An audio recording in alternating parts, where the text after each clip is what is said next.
You're listening to 66.6 AotKP AM radio, Morning Madness in the morning, with your morning DJ, Dr. Insane Mike, in the morning. Traffic is bumper to bumper, but there is so much traffic right now, you might as well just call in sick and stay home and continue listening to the mighty sounds of 66.6 AotKP AM radio. If your boss asks you why you're calling in sick, you tell him the good Dr. Insane told you so. With listening to Dr. Insane Mike, Morning Madness in the morning, you're about to hear an hour of non-stop of the best rockin' music. So turn up that volume, melt your eardrums with me, Dr. Insane in the morning, with Morning Madness in the morning. Brought to you by Meaty Chunks, your favorite meat in a can. Meaty Chunks, now in sour cream and onion flavor. Next up is a tune that's rocking the nation. It's been climbing the charts. You love it, I love it. It's time to get down and funky with Attack of the Killer podcast. Attention, planet Earth and beyond. Stay tuned for Attack of the Killer podcast. Attack of the Killer podcast. Attack of the Killer podcast. Attack of the Killer podcast. That's one for the show. Yay. Hello and welcome to the most complete radio experience. 66.6 WAOKTP AM radio, playing the best music on your radio dial. Welcome to the show. I am your Morning Madness in the morning DJ, Dr. Insane Mike. This episode is 268, and we are going to be bringing you back-to-back best of the best in horror movies featuring radio stations and DJs. With this block of top 40 hits we call horror movies that killed the radio star. If this is your first time listening to our show, don't worry, I don't usually talk like this. We are normally a horror movie podcast where a group of friends get together with a topic and talk about horror movies within that topic. We are all just friends here hanging out, so we speak openly and freely, so there may be spoilers. This next block of nonstop music is brought to you by JoinTheAttackers.com. At JoinTheAttackers.com, you can pick through various tiers and show your support for the show. When you donate, you become an attacker, which is a special fan of the show that gets you all kinds of amazing perks. You can get all kinds of stuff, such as bonus episodes of the show, early access to this regular show, videos such as video updates, killer critiques, and Insane Mike's 1 Minute Top 10 list.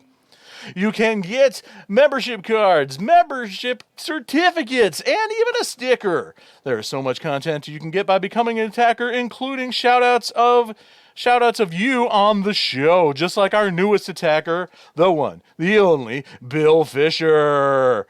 Bill Fisher is a stand-up comedian and all-around awesome guy. Thank you so much, Bill, for joining the Attack of the Killer podcast family.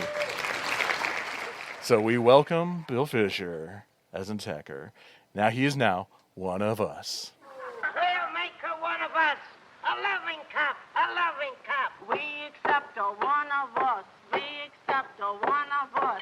Gooba gobble, gooba gobble. We accept her, we accept her. Google gobble, Google gobble. One of us, one of us. Google gobble. They're going to make you one of them, my peacock. You too can get shoutouts on the show and all the other great stuff. It's by going to jointheattackers.com. That's right, you're listening to WAOTKP in the Morning Madness Morning Show. I am your doctor for nonstop music, Dr. Insane Mike. And here is the rest of my morning zoo crew. His last DJ job was at a salad bar at the all-you-can-eat buffet. His catchphrase was, "Let us turn up the beat." It's Man Jason! What's up, everybody? Everyone knows I'm just the laughing guy here, so hey, thanks for tuning in. His DJ name is Railroad Worker because he is a master of laying tracks. Ted! Thanks for having me on today. Growing up, he didn't want to be a DJ. Now he's the best in the biz. Boy, how he turned tables. Andy! Yes, thank you. Glad to be here. Wow. Coming up next is a song that will melt your brain. It's been lighting up the phone lines ever since we premiered it right here on Morning Madness in the morning. This song will kick off the next hour of uninterrupted music here at WAOTKP AM Radio. But first, a word from our sponsor. Shudder is a streaming service for any and all horror fans. From the occasional horror movie reviewer to the hardcore horror nut, there is something for everybody on Shudder. Sign up for Shudder today. If you are still not sure, we here at WAOTKP are giving listeners a month of Shudder for free. Just enter our promo code AOTKP and get your first month of the best in horror for free. Again, that promo code, if you write it down, if you're driving, don't write it down. AOTKP presents to you a free promo code, AOTKP. And now with the weather, here's Tad with What We Watched.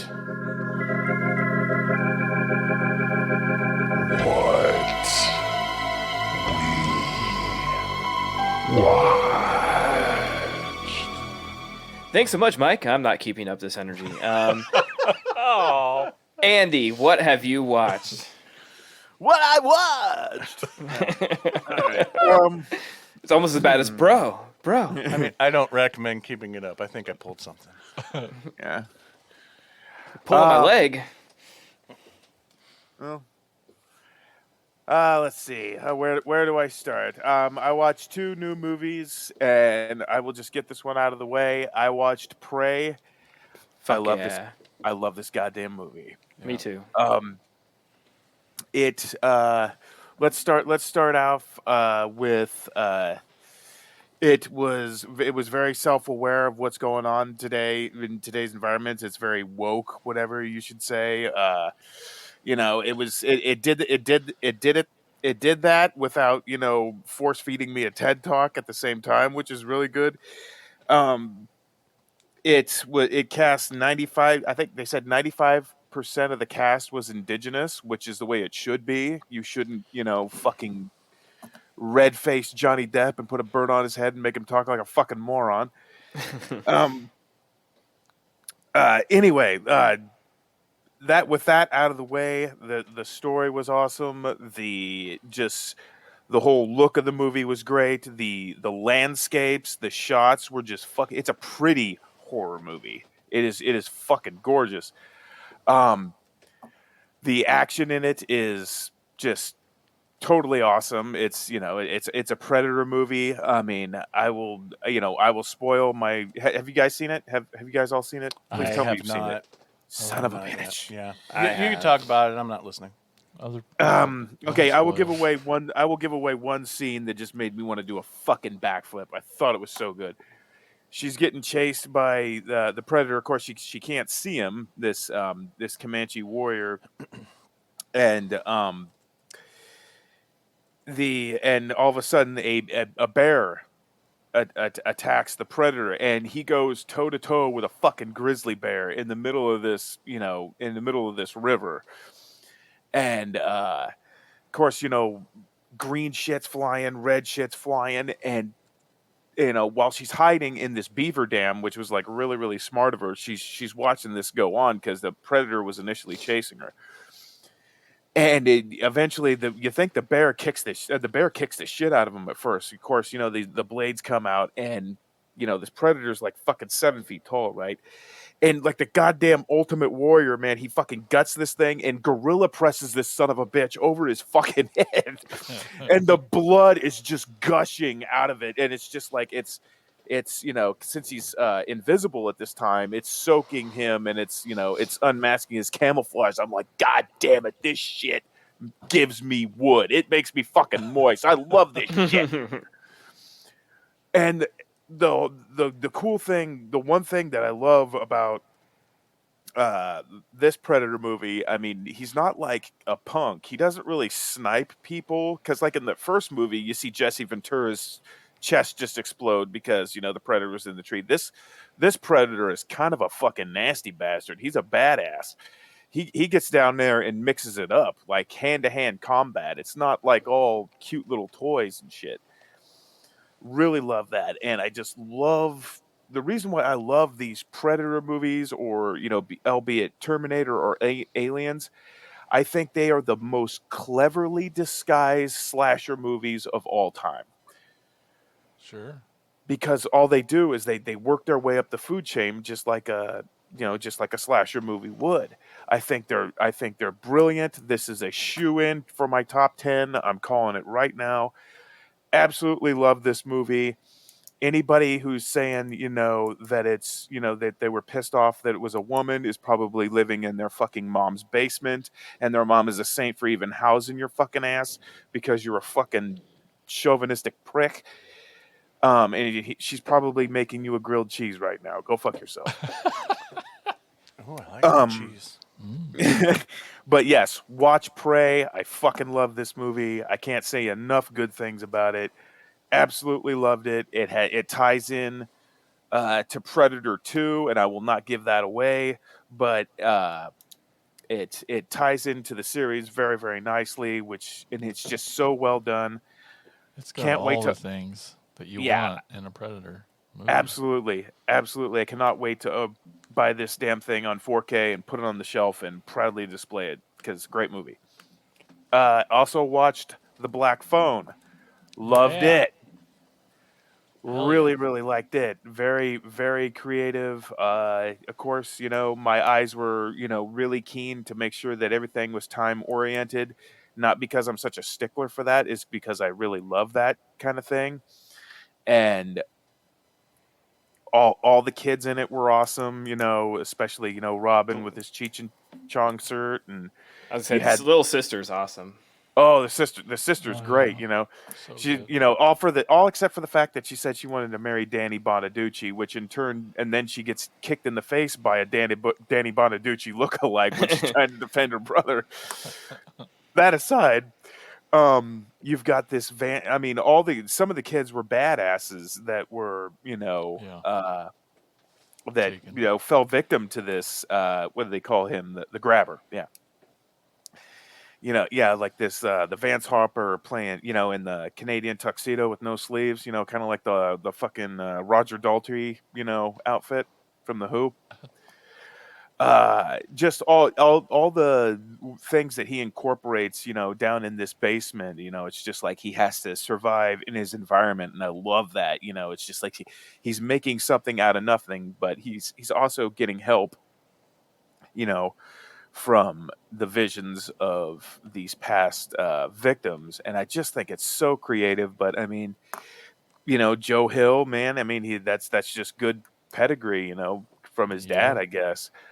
um and it's very creative, but yet it's also a very, very simplistic story. It's almost like a supernatural form of misery in a sense. um yeah, I really, really enjoyed that. I mean, this might end up in the top 10 too. I mean, there better be some pretty kick-ass movies to knock these two, you know as high as I've got them ranked. um Also been watching, What We Do in the Shadows, of course. Um, Totally hilarious. Uh, Watched Only Murders in the Building. Not really horror per se, but murder mystery, whatnot. Also, still a very good show. Usually when I go to Denver, we make it a point to go to Second and Charles, which is kind of like Half Price Books on steroids because it's pretty big. And normally I try to, I find, pretty good stuff there in the Blu-rays. Like I bought Battle Royale and Battle Royale 2 and stuff like that. But I also like to go to the shit aisle that's like for like $3 and see what kind of crap I can find. And I bought Madhouse for $3. Have you guys heard of this one? Mm-hmm. Yeah. Yeah, with Josh Leonard, Jordan Ladd, Lance Henriksen. Yep. Yeah. Never seen it, but yeah.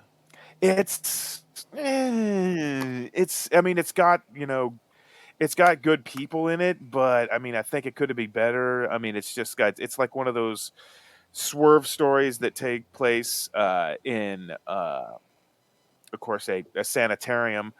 It's got Mark Holton in it, the guy who stole Pee Wee's bike, and his character's name's Puddles, and because he's always pissing himself. I'm serious. That's his name. They call him Puddles because he's, this really heavy set guy that's, he keeps, pissing his pajamas. I won't talk much about it. I mean, it's it's okay, I guess. I mean, I've got a lot more crap movies to go, but I really wanted to get Prey and Black Phone out of the way. But I did watch Dreams in the Witch House, which is the Stuart Gordon from Masters of Horror. I had never seen that. Really enjoyed that, and of course, it's knowing Stuart Gordon, he's adapting a Lovecraft story. And yeah, with just seeing a rat with a human face was interesting. Have you guys seen this episode before? Yep. Oh yeah. Ted has. Okay. Yeah. I'm playing catch up big time with this series, but I just want to get like the really famous directors. I don't want to go too far into like the second season where they just became total garbage. And I watched the other one that I watched, Masters of Horror, that I've had on my shelf for a long time, is Deer Woman with John Landis, which is basically American Werewolf Light, as far as I can tell. Written by his son Max. Oh, was it? I'm pretty sure if I remember right. Written by Max Landis and John Landis. Yeah. But yeah, it was cool to see Brian Benben in it. Of course, him. You might know him from I Come in Peace and the show Dream On. But yeah, not bad. I'm glad to have it on my shelf. I just want to kind of complete the series. But anyway, yeah, that is what I watched. Excellent. How about you, Mike? What have you watched? Not much. I've been spending most of my time practicing my DJ voice. So It shows. yeah. Simon and I did go to the movie theater and watched Thor: Love and Thunder. Yay. That was so much fun. That was awesome. It's like the first Marvel movie I haven't seen in theaters. It's the first one that I've seen in a little while because we totally missed Eternals and Shang-Chi. I think those are the only two Yeah, I didn't see those either. we've missed over the past couple phases anyway. And Funny. And so yeah, so funny.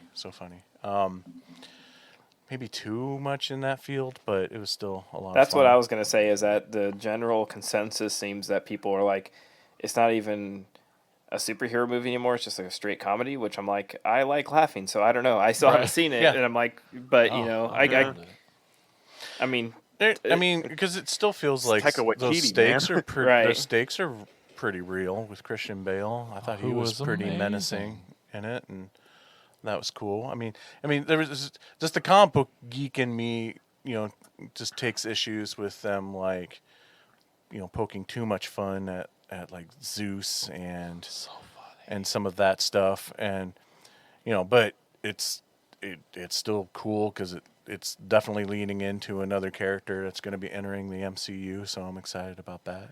And so since Simon and I saw that, we've been really, it's our mission to try to get caught up on things that we've been behind on. So we finally marathoned Hawkeye, finally watched that, Yay. which was great. That's fun. Yeah. Yeah. I So liked it. so happy to see, if those who haven't seen it yet, I won't spoil it, but the main villain in it and how Hell it's yeah. connected to something else. And again, trying not to be spoilery, but Simon is really bummed out. He's practically pissed that he never did see a certain set of Marvel TV shows that were on another streaming service. That is now one of them, the best of them, is connected now to the MCU for sure, definitely, as a character shows up in Hawkeye. But so yeah, I'm like, we need to watch those, but you can't because it's gone. they're All going. of those are gone. They're going to be on Disney Plus soon. I think they're Yeah, on, I thought they they're were on supposed to Disney. come over to Disney Plus, and we keep checking, and it's like, when is that going to happen? Come on, guys. Anyway, and then so like, just feel like there hasn't been a whole lot of time, especially at night, close to bedtime, whatnot, to sit down and get into anything else. So Brandy and I have been watching some Adult Swim stuff, and we've been on a major Adult John C. movies. What? Sorry, I said adult movies. Sorry. And we've been on a major John C. Reilly kick lately, so we've been watching Check It Out with Dr. Steve Oh, Brule. man. Oh my God, it's so funny. Five of Broats. He adds R's to everything. It's so Ours fucking to funny. everything. And we go around the house all day long calling each other dingus and stuff like that. It's really Sweet berry wine. it's really seeped into our vernacular. Yeah. We've probably spent a good 6 years doing nothing but Steve Brule quotes at each other, like me and my friend John. I mean, he still quotes it all the time, but And it you're got like, to the- grow up. no, not growing up, but it's just like at a certain point, it's like, is this funny anymore? Or are we just Steve Brule now? It's a problem. But man, I mean, that character originated on Tim and Eric. Awesome show, great job. And John C. Reilly just took that character so far that they made his own show off of it. And we've been lucky enough to see Tim and Eric live a couple times, and they had John C. Reilly with them one time in nice. Chicago, and That's because that's where he's from, and that was awesome. And yeah, Yeah, so funny. I've never seen it all the way through, and I love how they ended it. Oh my god. Like, what was it? 5 seasons, but the 5th season is 1 episode, and no spoilers, but it's definitely different than the rest of the show. Such a horrible way to end the show. It's awesome. Anyway, that's all I had a chance to watch. all right, that leaves you, Jason. What have you watched? All right, I've seen a few things. I too had watched Prey and loved it. I've always been I love the Native American stuff in movies and in life, and so it's just great. It's just great. Did I see that there's like a version that's all in the Indian language? There's a Comanche Yeah, dub, that's what it which was. is a fucking Yeah. issue because from what I'm reading, I haven't watched it. We watched a clip of it to see if it was actually like if they filmed it in Comanche also, because they Right. used the same actors speaking in Comanche for the dub, right? But for some stupid reason, Hulu went and took that dub and translated it back to English, and it loses all the metaphors that are like in the screenplay. Like, you have the screenplay, just type it on the. I don't get why they're translating back to English when they filmed it in English. You know what I mean? It's really weird. Like the subtitles are off from what's actually. Oh, I see. The translation back to English is off. So like when she says something, the main character will say something that's a metaphor. The subtitles will say a literal translation, and it misses the whole metaphor. It's like, how did you fuck this up? And it's my only nitpick with the movie is that like, why couldn't we get the? Why didn't they? I mean, I guess I know why, because it's Hulu and Disney, and we're in America, and Americans want American speak, but like, why not film it in Comanche and do either an English overdub or an English subs available for those who want it, you know? Yeah. Right. If you cared that much to do that much, then why not I just know. do it? I guess the director wanted to, and of course Hulu and Disney was like, Americans won't like that.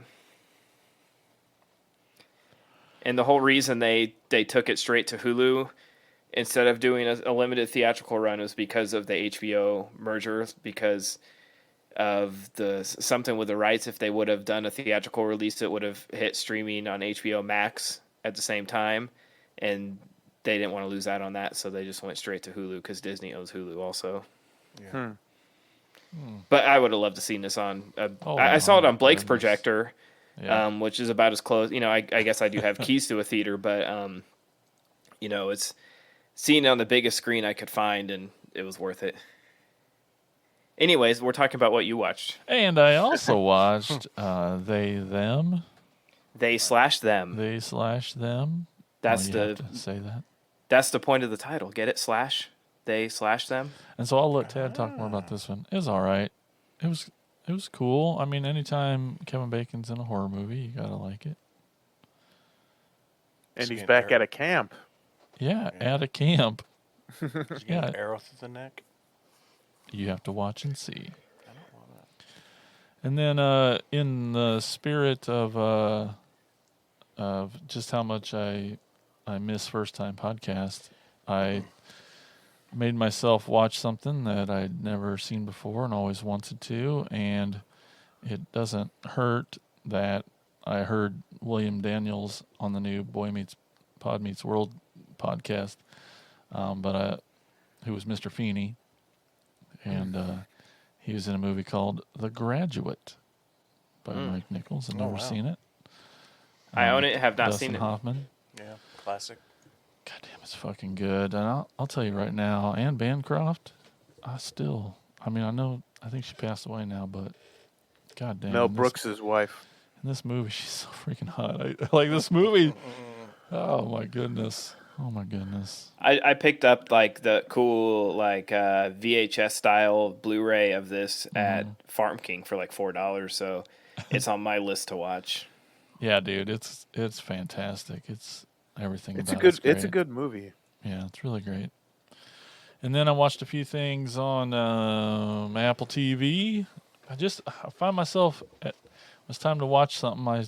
I'm back into the fucking spend 2 hours flipping around. I can't find a fucking thing because I want to watch a movie and I just can't pick anything. And so anyway, It's too many options. That's the problem. and so when I get into a series, I'm like, well, at least that's taken out of the choice is taken out of my hands at least for a week or so, as I work through it. So I just say fuck it and push play on some series. Hey, on Apple TV, I watched this awesome one called Blackbird. It's inspired by actual events as Jimmy Keene. Yep. Sorry, Ray Liotta's last thing. Yeah. He's really good in it too, but Jimmy Keene begins a 10-year prison sentence, and he gets an incredible offer. If he can elicit a confession from suspected killer Larry Hall, Jimmy will be freed. Completing this mission becomes the challenge of a lifetime. It's got Greg Kinnear in it as one of the prosecutor guys. He's great. The main dude is Taron Egerton, and but the guy who plays Walter, the suspected serial killer, is Paul Walter Hauser, who was Richard Jewell in the Richard Jewell movie. Stingray in Cobra Kai. And this is fucking. I know he can't get an Oscar for a series, but god damn it, he's so fucking good at this show as a out of his goddamn mind serial killer, maybe, or is he? I don't know. And he talks in this kind of falsetto voice. Oh my god, it's so gosh dang good. And this is called Blackbird? Blackbird. Wow. Yeah, it's on Apple TV. I really like that guy too as me an actor. too. He's so good, and this whole show is about him, and this guy who's like, and so yeah, the serial killer he is in this really bad prison. So this guy who wants to get out, has to move to this shitty prison, and trying to get this guy to confess while trying not to die, so that he can get out of his sentence. Oh, it's just madness. But fan-frickin-tastic. And then the other thing I started, it hasn't, it's still in the middle of it. It's releasing weekly, which is pretty cool. It's called 5 Days at Memorial. And because, I need some really uplifting things to watch to stay positive. This one is based on actual events from Hurricane Katrina. When the floodwaters rose, power failed, and heat soared, exhausted caregivers in this New Orleans hospital were forced to make profound, heart-wrenching decisions. So it's like the movie Alive, but in a hospital. I don't think they eat each other, but they're stuck in a hospital for 5 days while it's flooded and shit's gone to shit. And oh man, but it stars Vera Farmiga, who I love. Mm. I have a crush on her. Oh, big time, dude. She's yeah. Mrs. Bates. I know Miss Bates. Yep. I know. God, that show is so good. But anyway, so is this one. It's really good. It's pretty cinematic in those shots where they kind of, it feels real time ish. Like day one is the first episode. Day two, it's kind of like that episodic. So only 3 days out now. The fourth one comes out Friday, I think. But it's just intense. So it has that real time feel, and like we all know it's bad, but how bad is it? And the choices that these doctors have to make is just, oh man, it's awesome. Anyway, so hey, that's what I watched. Fun stuff. Hey, Tad, what have you been watching? I watched a whole shit ton, you guys. Like what? I don't know. Well, I'm looking at my, letterbox and looking at what I've watched. And I feel like all I've done is watch things. So I made it to the theater twice, I think. I saw gee. Bullet Train Yeah. with Brad Pitt and fucking 400 other A-list celebrities Yep. that they don't even put in the trailer or the poster, all sort of cameos. Thought it was okay. I mean, I'm never going to see it again, but it was, I guess, a fine way to sit in air conditioning for a few hours. I don't know. I was expecting at least like just sort of a fun action movie, and it's fast-paced, but it's very stylized, very much like the Kingsman type movies, but not with the violence. So I was sort of like let down with that. But it was fine. Prey, watched it, loved it. I don't really have much else to say about that one.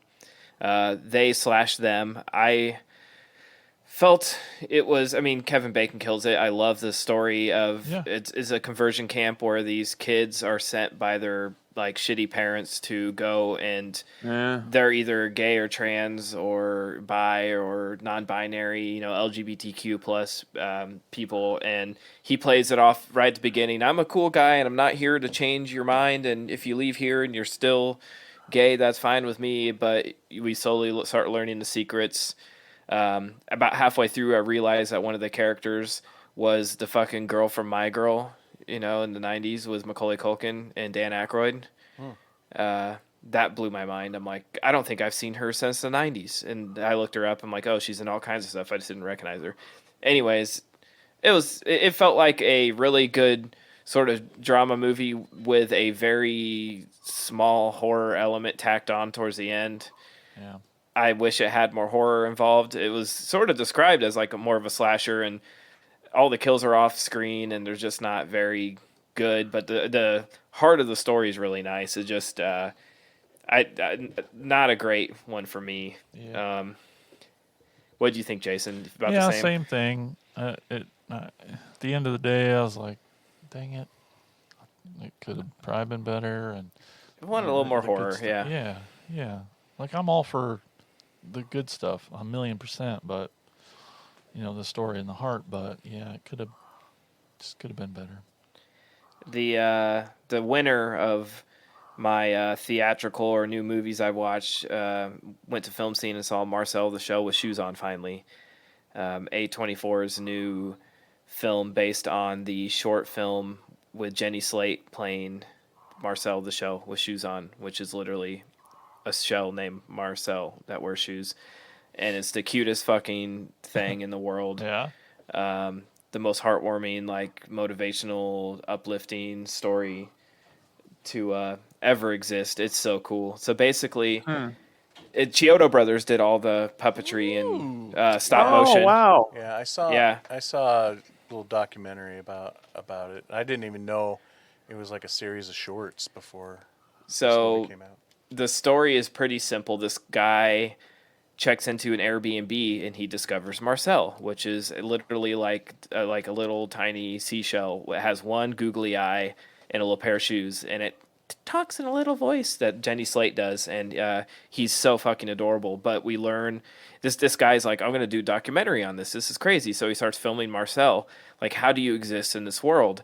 And we learn like Marcel uses a tennis ball, like gets in an empty tennis ball and rolls around. That's how Marcel travels. Marcel steps on like honey and uses it to stick to the wall to climb up walls. Marcel sets up little things, little contraptions to get food. Marcel lives on, like peas and carrots and little things. It's just amazing. And of course it sort of puts a mirror to the audience, and it's like, this guy's like, this is amazing. He makes this documentary, starts putting videos online because Marcel has lost his family. So his family is a bunch of different shells. There's grandma. The grandma's the only one that's still with Marcel. And this isn't really a spoiler. This is just a premise.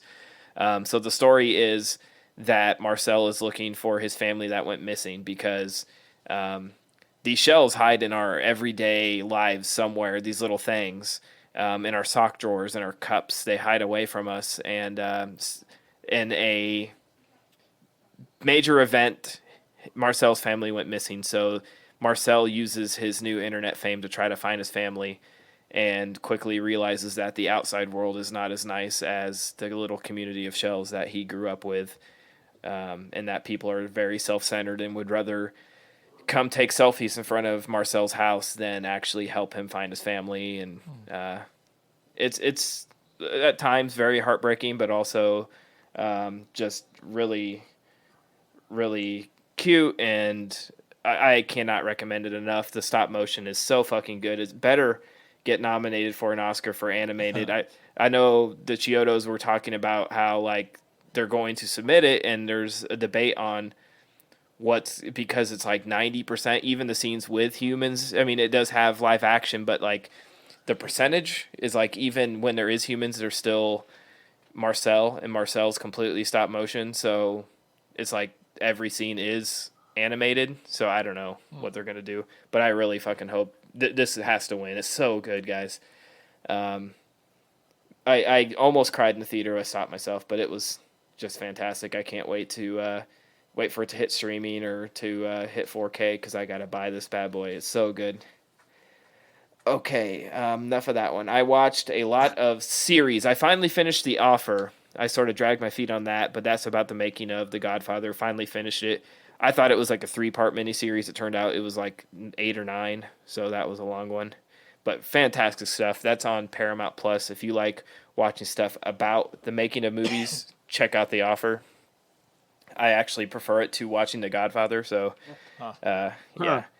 The most epic television show on TV right now finally, came to a close in Better Call Saul, and they landed another perfect ending. I cannot state that enough, that they landed a perfect ending with Breaking Bad, one of the best shows of all time, and to come out with a prequel spinoff about a lawyer seemed like a really, really bad idea. Like, you're never going to top it, and I think they topped it. Don't say that, because I stopped after Breaking Bad.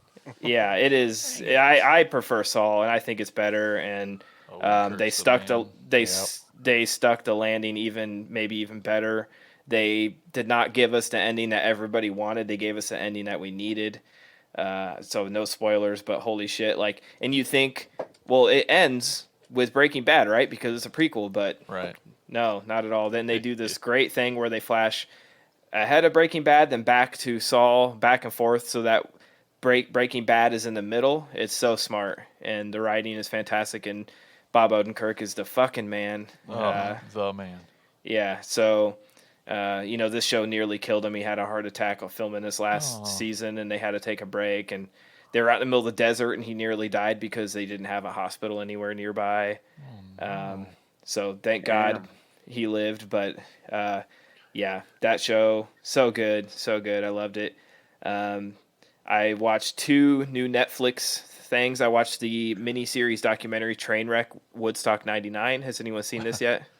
Nope, I remember it vividly. On my though. to-do list, yeah. Holy shit, man. Like, that's pretty fantastic. 99. I mean, what a time to be alive. What a look back at this is like, God, what a horrible time for music and for everything. Yeah. I went to 94, and we almost went to 99. Thank God I didn't. Yeah. So This documentary, yeah.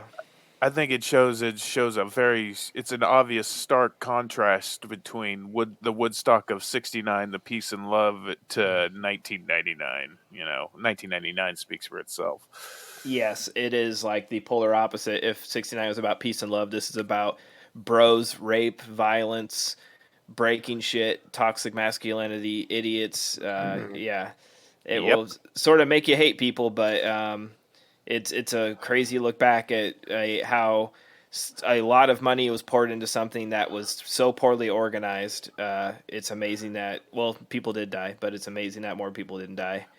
And then the final thing I have on my list was a new true crime documentary series called I Just Killed My Dad. Did anybody else watch this yet?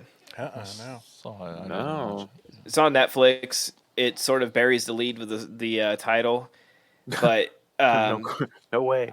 I won't spoil anything because it's pretty fascinating. But basically, one day dispatcher gets a call and it's like the 17-year-old kid, and he's like, she's like, what's the emergency? And he's like, I just killed my dad. And he's like very calm about it, like, I just killed my dad. It's like, okay. And the dispatcher doesn't even know what to say. She goes, is he dead? He goes, yeah, I killed him. Like, I called and said I killed my dad, and then you ask, is he dead? Well, yeah, I killed him. It's like, well, what happened? Oh, I shot him in the head. It's like, okay, where are you? Tells her the address. He's like, I'm out front. I'm wearing basketball shorts and like a white T-shirt. And this kid is so removed from reality. Like when the police arrive and they cuff him, he's like, why would you be cuffing me? Like, I called the police and told you I killed him. And they're like, yeah, but you killed your dad. And it sort of starts examining like what led to this and why is this kid so, like, why is he so calm and why did he call the, like, why? Yeah. And it's, but the sort of, I'm trying to think of how much I should spoil on this. I'll leave it at that. He But sounds there's like a complete space cadet. It's like he doesn't realize what he's done. There's several very good reasons behind why There's actual reasons. they start going. Oh yes, okay. they start going down the All right. rabbit hole and realize that this kid is not, has not had a normal upbringing. He is not what you might think he is. Pops might have had it coming. No, it's not even that simple. Wow. I'll say one little thing, okay? That's in the first episode. That's sort of leaves a cliffhanger towards the first part of the episode. There's someone who's looking into this, like out from the outside, like not a police officer. It's all over the news. This 17-year-old kid killed his father, and what could have led to this, whatever. And this woman is like, this outsider. Her husband, I think, hired this kid and worked with him, and it's like he was quiet and calm. Like, why would he kill? So she starts doing some research on her own and realizes, holy shit, this kid is like on missing persons flyers. Like, this kid's been missing for 11 years, and somehow he's been arrested for murder, and it didn't pop up, and no one's came forward. Mike's like, I'm gonna go watch it Yeah, today. Yeah, it's like show up. Yeah, it's like, holy what? Like they show like the missing at the end of the first episode. It's like, and here's his missing kid photo from 11 years ago. It's like, how did this make it to the news? And no one was like, oh, we found this kid that's been missing. Like, no, it was all the focus was on like he shot his dad. It's like, okay, so then it goes down the rabbit hole of like, how did this kid end up here? What led to him being so mentally, not even unstable, just mentally like stunted. Like, That's yeah. like a hairpin turn at about 100 miles an hour, right? Yeah, there, man. yeah. It's like, holy shit. And so yeah, it's only 3 episodes and they're each like an hour, so it's a really quick watch, but it's really fascinating. And they interview the kid, which is really cool, and all the family members, and I highly recommend it. I don't do a whole lot of true crime stuff, but this popped up, and I dig that. one of my friends was like, you got to check this out. So I checked it out, and I knew it was a short watch. So recommend that on Netflix too. So that's what I watched finally after an hour. Well, welcome back to Oh, AotKP AM Radio. You're listening to Dr. Insane Morning Madness in the morning, bringing you nonstop of the best in music. Now, before we begin our 2-hour nonstop block of pulse-pounding rock, it's time to rock the vote. Remember that dated reference? I sure do. Here's Jason with Pole Position. From now on, like your parents were, you are the secret force of pole position. All right, let's take a quick look back at the pole position from episode 266. The question, what are the worst ways to die on a road? Remember your answers? Fine, I'll tell you. Insane know. Mike says, I wasn't there. you weren't. Train, decapitation, Those were two things. Train, comma, decapitation. Jason said fire or car bomb. Andy says drown or avalanche. And Mike Reeb, the Reebster, was there, and he said body deglove Oh, yeah. and, That's right. and log. So, all right. So, last place, 13% of the votes, Insane Mike. Saw that coming. That was Son of easy a- with those terrible answers. What the? Those were great answers. I'll give it up if I won't dwell on it if Reebster gets the number one spot because of just the description of the body glove. Well, Jason and Andy tied for 25%, and that's why Reebster won for 38%. Wow. Freaking body to glove on there. Body of course he glove. did. As soon as he said it, I'm like, Isn't fucker that like just won it. surfer wear? Like body glove? Isn't I that don't like what even know. surfers wear? Salt life, bro. I don't Well, know. all right, let's jump into today's pole position. The question are, what are the best horror-themed songs? Not scores, not themes, but horror-themed songs you'll hear on the radio. And we'll do our normal snake draft 2 rounds. Mike's 1, I'm 2. Tad's 3, Andy's 4. Let's go to the random sequence generator. Beep, boop, boop, beep, boop, boop, beep, boop, boop. Oh, man. We got Tad's first. We got, Jason the second. That's good. We got Andy third. Oh, man. And Insane Mike fourth. So, Tad, you're up at the 101. Oh God, that's high pressure. I know, right? Oh, but it Because helps.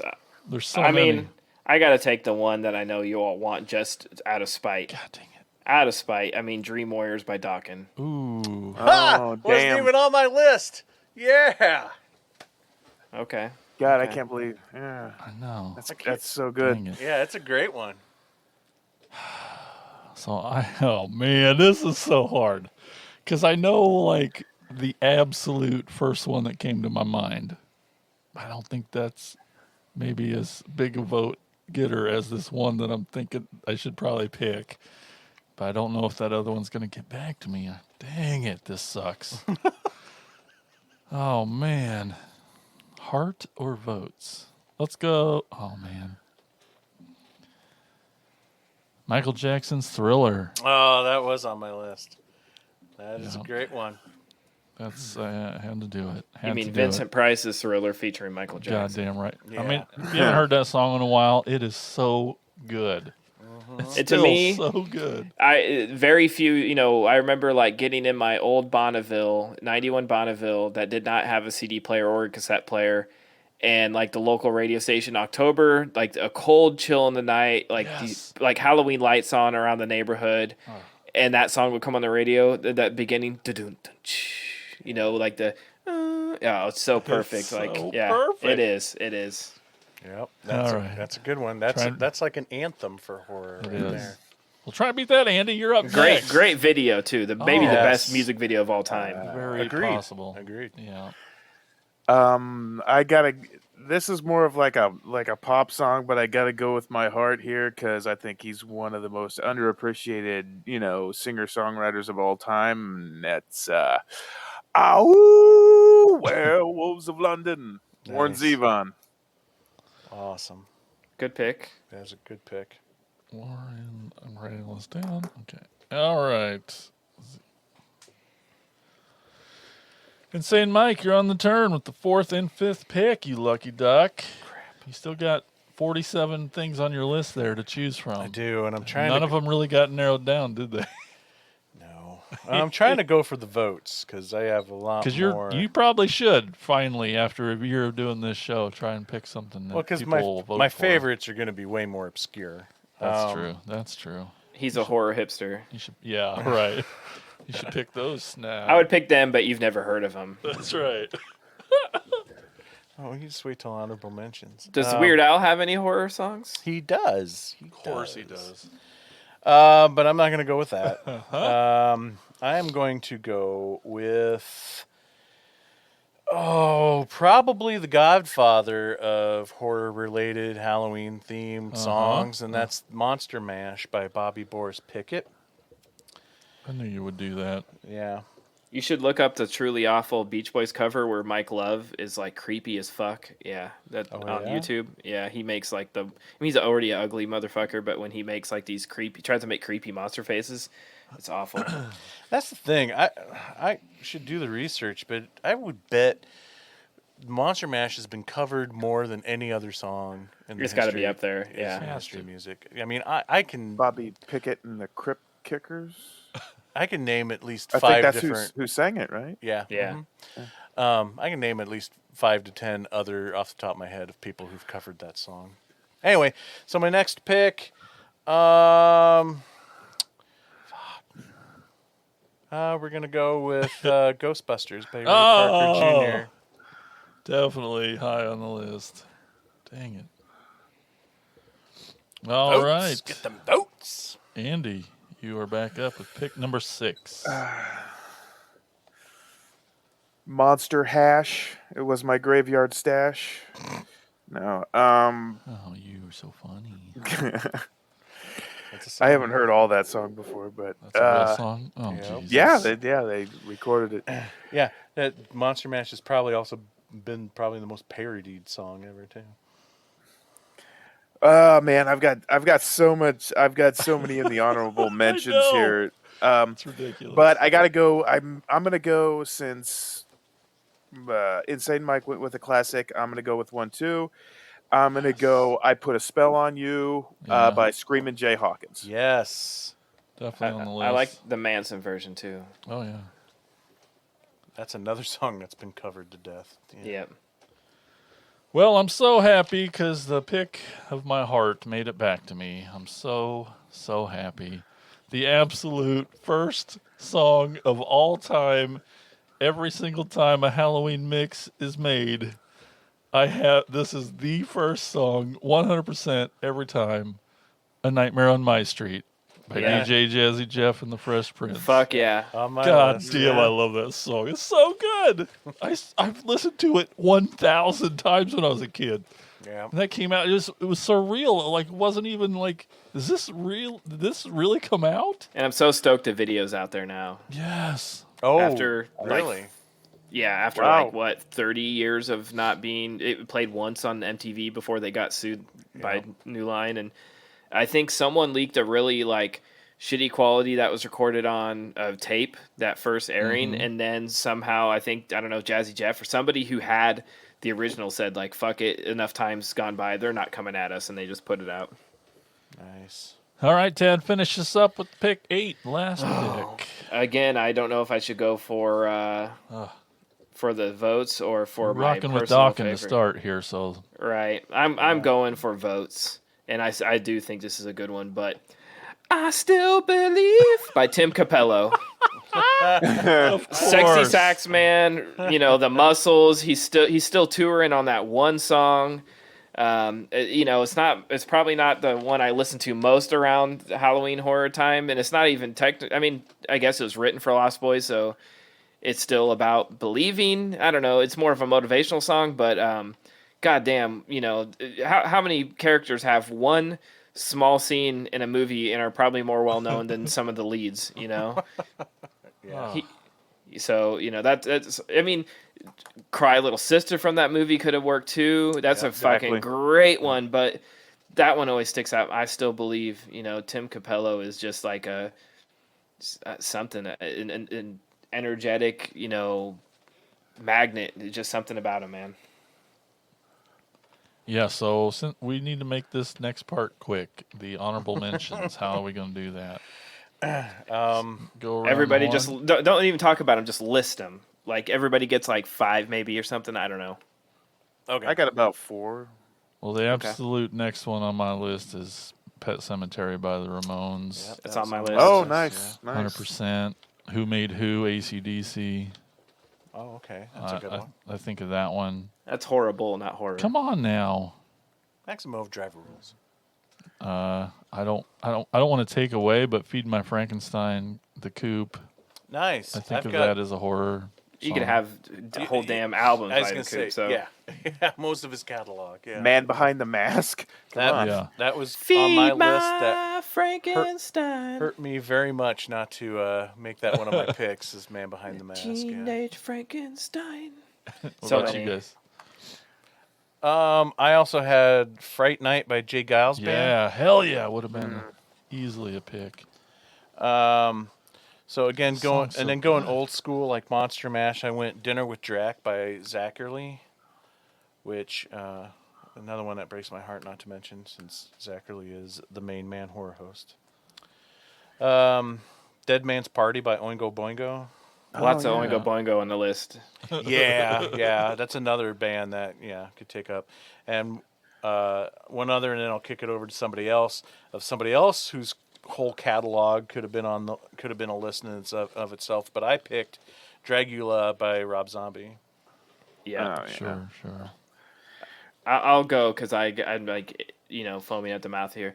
The next one I was going to pick was the Misfits Halloween. I fucking blare that in my Nice. car in October.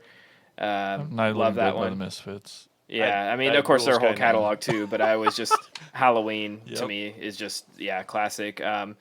Killer Clowns from the Dickies, Oh, I forgot that one. What Yes! the heck? fantastic. How did I forget Killer Clowns? When we found that song, Oh yeah. And going to Horror Nights where they looped it with the clown march in the scare zone, blasting it, you hearing it 5 straight nights with the clowns walking around. It's just like this is the fucking coolest thing. Psycho Killer by the Talking Heads. Yep. Had That that one. was on mine.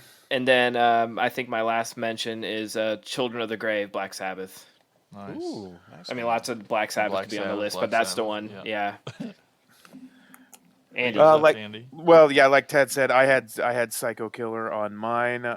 If You Want Blood by AC/DC, I mean, all he's talking Yeah. about is blood. Are You Ready for Freddy by the Fat Boys? Yeah, Had fuck that on yeah. mine. Yeah. And I'm this not ready. this one's a little obscure, but you got to know what this song is about. It's a pop song, and it was very, very popular. But it's about a fucking stalker. Every Breath You Take by the Police. That song is creepy Yeah. as shit yeah. when you realize what it's about. Yeah. I got Rockwell, Somebody's Watching Me. Oh yeah. Oh, I had that I one. love that song. Mainly Michael Jackson, by the way. Every Day is Halloween by Ministry. It's a Ooh, good song. that's a good one. And the Cramps, What's Behind the Mask. It's a good song. Cramps is another band that can. Oh, yeah. Yeah. I think that's most. Is that People Are Strange, The Doors. Oh yeah. Do You Want to Party by 45 Grave? Yeah. Oh, yeah. Yeah. Well, that whole Return Limited soundtrack. Yeah. is amazing. Right? Exactly. The rest of mine. Go, Mike, go. Welcome to My Nightmare by Yes. Alice Cooper. Time Warp from the Rocky Horror Picture Yes. Show. Surfing Dead by the Cramps. That was my Cramps pick. This is Halloween from Nightmare Before Christmas. And Marilyn Manson's version's great, too. Oh, yeah. It is really good. I also had Somebody's Watching Me. Love Potion number 9 by the Clovers. Haunted House by Jumpin' Gene Simmons. Grim Grinning Ghosts from the Haunted Mansion ride. Boris the Spider by The Who. Jack the Ripper by Screaming Lord Stutch. Ghoul's Night Out by the Misfits was my Misfits pick. And then you asked for it, you got it. Weird Al Yankovic with Nature Trail of Hill. Don't Fear the Reaper. Yep, that's another good one. Yeah, What we're trying to say is we've made a Halloween mixtape before, is all. once or twice. I went to my Spotify. Yep. I have 27 different Halloween playlists. You just flip through there. Oh, yeah. I mean, I have them for every setting. I had one. I made one just for Blake's Halloween party last year. I have one for Horror Nights. I have one that's all synth horror. I have one that's Rocky Horror Halloween, Capitol Theater Halloween music. Yeah. Easy to do. Oh Yeah. I've You're got It's dead, about that you're time, dead, too. You're dead and out of this world. Yeah. Whoever that's a sings great one. that. I've Yeah. made like about 6 or 7 CDs full of music that we used to play at Halloween-a-Palooza every year.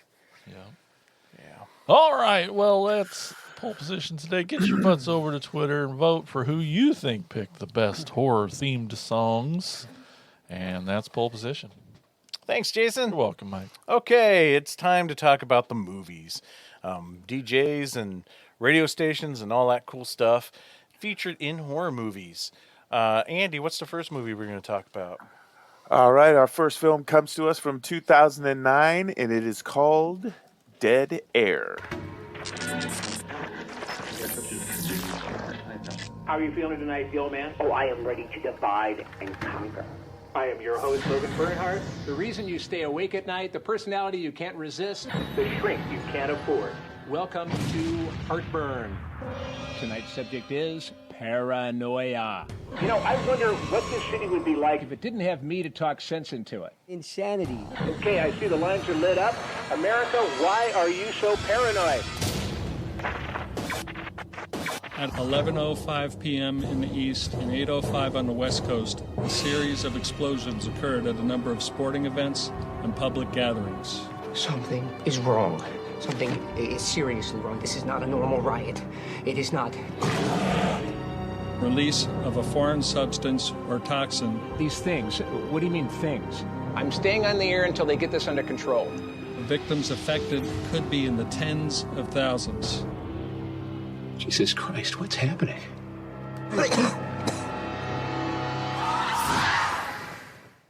Showtime.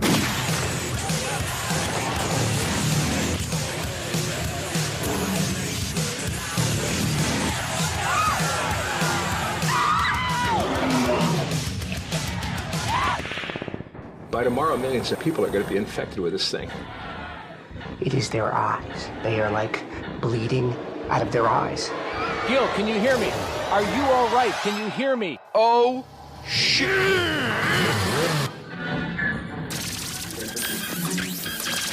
Mommy?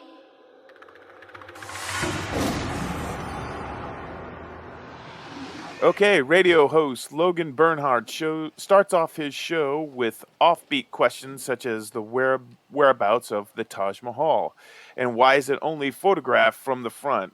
With listeners calling in on a variety of issues, he soon becomes aware that terrorists have planted chemical bombs in stadiums and crowded areas that make people violent. He subsequently asks his colleague to travel home to ensure that his wife Gabby and child are safe, not knowing that terrorists will soon take over the building and hold him and other colleagues hostage and force them to make a live broadcast of their real agenda. Okay, basically, a chemical weapons zombie movie. You've got Bill Moseley, nice fucking plan, Daisy,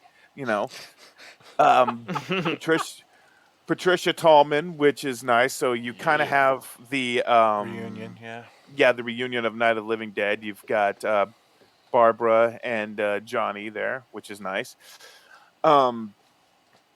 Yeah, they're basically barricaded themselves in this radio station with, Gil and I believe the other guy, the tech guy, was his name Bert, I believe. And yeah, it's a lower budget movie, but it's done as well as it is they could possibly do it. I believe. The terrorists have planted these chemical weapons that make people very violent, and it's at a sports complex nearby, and basically traditional zombie rules. You got to shoot them in the head. It doesn't matter how many times you shoot them in the chest. They're pretty much immune. There is there's links to the characters where Patricia Tallman's character and Bill Moseley they used to be married. I guess that makes that ups the stakes. I guess I don't know, but there is funny parts when they're trying to barricade the door, which my favorite part of the movie when she they've got all these desks and these filing cabinets and this shit up against the door because they don't want these crazy people coming in, and she comes by and she puts a potted plant on the on the desk. He's and Bill Moseley, what is that supposed to do? And can you just do this whole thing in that voice, please? in the Bill Moseley voice? Yes, it's so good. That's the first time I've did it. But anyway, these fucking crazy people are trying to come in here and try to fucking eat me while I'm doing the goddamn radio show. Yeah.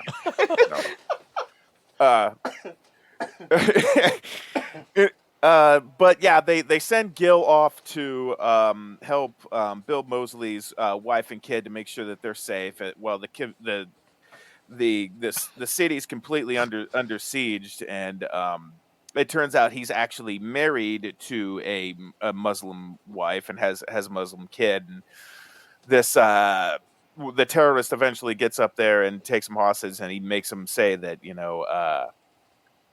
basically that the Muslim terrorists started doing this. And he makes him say a lot of derogatory things towards Arabs and Muslim people because I believe they're just trying to jumpstart a conflict.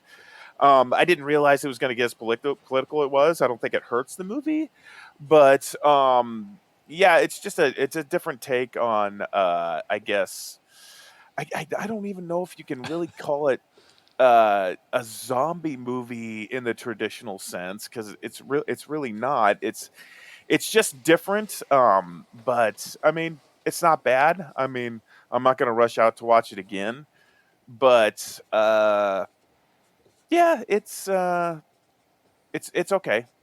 It's okay. It did well. I'm glad. I was just really glad to see Patricia Tallman in something else because Yes. you don't see her very often. But Mhm. anyway, I'll quit harping. You guys go ahead. Yeah, that's what I liked about this movie a lot was that it was really featured him and her Yeah. heavily. It was their movie, Mm-hmm. and like his charisma is just carried the shit out of this movie, Yeah, I mean, it's his. Yeah, it Yeah. really did. right? I want to hear him. Like, why doesn't he have a podcast? His voice is awesome in this. Yeah, he didn't. Yeah, he was great. He was great. I don't.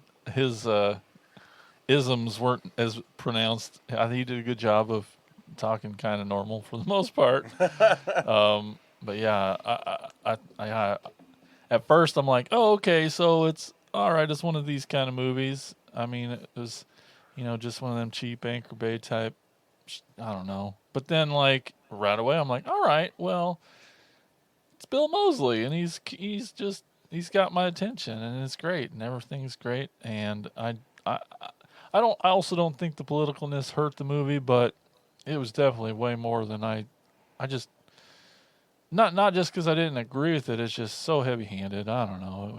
It was tough, but at the end of the day, I'm like, oh, this is pretty cool. This is a pretty cool little movie on Tubi. Yeah. I pretty much feel the same way. I felt like, wasn't anything I would recommend to a friend by any means, but Bill really carries it and is very likable. I felt it sort of fell apart towards the end once like the suspense of like what's going on died down.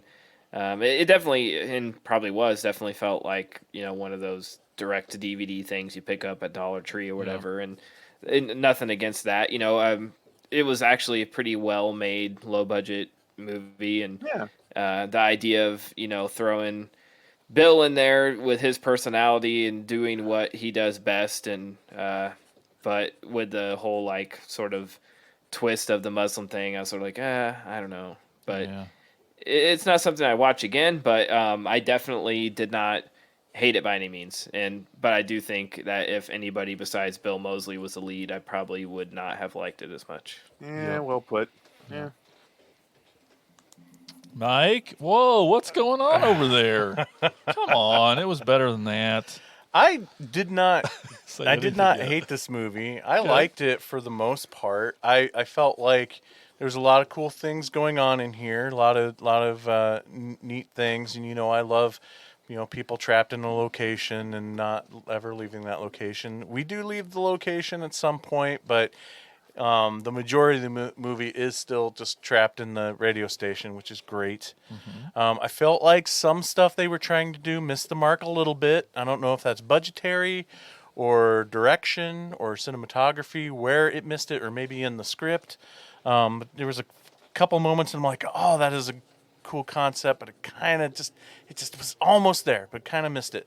One such moment I'm talking about is the scene where he's talking to the guy who, after the shit has hit the fan, and he's talking to the one guy again that believes that the FBI has been spying on him, and he's on the phone with this guy, and the guy's starting to turn, and it's all you hear is the audio of them talking on the phone with a video of the news of the people on the news getting attacked, and one of the newscasters getting killed, and the zombie or whatever, rage-induced person, whatever, pulls the body in front of the now knocked over camera, and the body lays there, and we watch it start to twitch and come back to life and all this, that, and the other thing. I thought that was very cool, but could have been done better. I felt like the news stuff looked a little too polished for being attacked on live television. The body just happened to be drug right in perfect center of the frame. Everything was just was pretty well lit in that shot. When the camera got knocked over, it was, looked like it was set down a little more gently than it probably would have been. It's crap like that. So it was a cool moment. And I was like, that could have just been executed a little bit better. Which, by the way, did you realize that Larry Drake was the voice of that guy? Yes, I did. I did see that. There's a hidden cast in this movie that's freaking amazing, actually. Yep. Larry Drake shows up. The other guy, the other DJ guy with Bill, is David Mascow, who was little Tom Hanks in the movie Big. And he was also in Newsies and a bunch of other stuff, like from the 80s. The dad from the Wonder Years is in this movie. I think he's probably just a voice, too, because I didn't see him anywhere. Yeah, how strange. But the biggest thing that knocked me off my chair was, this is directed by Corbin Burnson. Yep. What the heck? The dentist. Yeah, Mr. Dentist himself. He's also did. And I'm sorry to interrupt. Did That's you fine. notice when Gil was on his motorcycle, going away, and he drove past that hobo? Did you recognize him? Who was no? Who? That was Tom Morga. Oh yeah. That was Jason in part 5. Oh yeah, okay. Yeah, I mean, you blink and you miss him, but I saw it in the credits. I'm just like, holy shit, that was Tom Morga. Yeah, I guess I did. It did look kind of familiar. Cool. I love Bill Moseley. I love him. I think he is a great actor, and all of his DJ stuff was awesome and spot on. And I agree with you guys. Yes, he needs to have a podcast. I could listen to him talk for hours. But when the outbreak happened and they're realizing what's going on, and he's freaking out about his wife and kid, kind of felt a little phoned in. I don't know if that was a choice in his performance or if maybe at some point during the production he didn't care anymore, but there was a few lines that literally made me cringe. Like, I totally know what you're saying. I guess I just took it a grain of salt with they probably shot this out of order, and the director did a poor job of understanding. I know, the right? scene, and You can who do you blame for that? Well, always the director. Always the director, right? But it's Corbin Burnson. But his performance was, Corbin Burnson's not like just some new time director or anything. Yeah. New time making movies.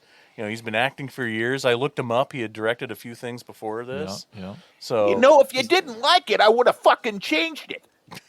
Yeah. I don't know. But yeah. I don't know, because the one moment, like, he's leaving messages for his wife on the phone, and he's just like, call me back. I'm so, Andy could do it better.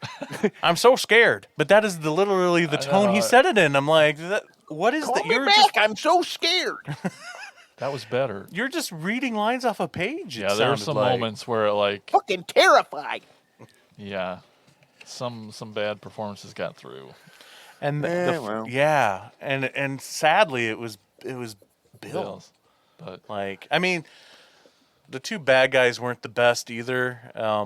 No. But no, they were not. But when you're relying on one guy to carry a whole movie, I felt like it was a little less forgiving. And I don't know, maybe part of it is too that I'm just so used to Bill Moseley playing such over the top characters that when he's toned down like that, it felt really toned down, and there was no urgency in his performance in that second and third act. And then the final shot of the film, just like straight up hated it. It felt like something I would have seen at a local Iowa film festival made by like high schoolers, because It's a neat little shot at first where it's like high up. I don't know if it's a drone or it didn't feel like a drone shot. It really felt like they enhanced the video because it felt like it started getting kind of grainy. But it started out as a wide shot of him hugging his wife and kid, but his hand is like not even touching her. He's got his arms wrapped around her, and he's not really embracing her, and they are standing so perfectly still. And so it's just this tall shot of the camera. It's coming down, and I just feel like, I don't know, again, cinematographer, assistant director, somebody on the technical side is directing Bill, saying, we need the shot of the this shot hand. is specifically just like this, you know. And because of that, you can just get this very stiff shot of him standing there, not really embracing his wife, as it just zooms in from this high up shot all the way down to her neck where his hand is at, and you see that she's been scratched or bit or something, and I'm just like, ugh, that's horrible. But yeah, but again, I didn't hate it. I even though some of the performance made me cringe, but I just love Bill Moseley on screen at any given time. Yeah. So excited as seeing Patricia Tallman in a film again. It's been way too long. Yeah. And she still looks good. Yeah. Yeah, so, yeah, I don't know. I feel like I'm maybe being harsher on it, on Bill specifically, based on your guys' opinion on it, but yeah, I just felt like it could have been, the fact that it felt like there was so much more potential there. One of the other shots that I really liked, that I felt like was better than that shot of the newsroom, but it's when the roving reporter in the street gets attacked. I thought that was done pretty well. I liked it. That was probably my favorite shot of the whole movie. Yeah. But yeah, if you just understand, it's a low budget movie. Led by Bill Moseley and Patricia Tallman, it's worth a watch for sure. I agree, it's definitely worth a watch, and I would not turn it away as far as adding it to my I'm glad we movie did collection. Yeah, me too. Okay, Tad, what's next on the topic here? The next movie is Bad Channels. The entire town of Pahuta is tuned to Superstation 66. Please, this stuff's killing me. That was funny. But while dangerous Dan O'Dare is rocking the airwaves, a disc jockey from outer space is about to change the frequency to total terror.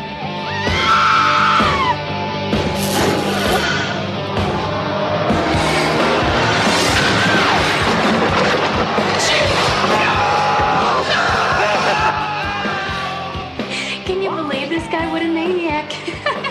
He's offering a prize to any beautiful woman who's listening. Hey, whatever they're doing, it's intense. A one-way trip to another galaxy.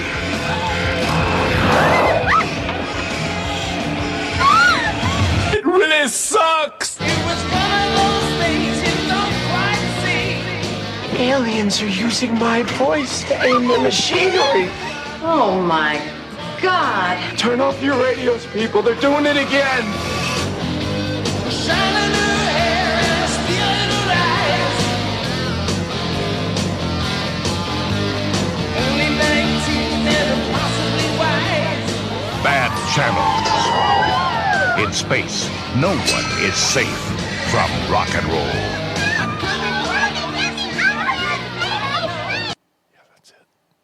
All right, Bad Channels is a 1992 spoof from everyone's favorite Full Moon. I don't know what to even say. It's about two aliens, Cosmo and Lump, who invade a radio station with the intention of capturing female humans by using radio broadcasts. The hero is a DJ forced to combat the aliens alone when listeners think he is joking about the invasion.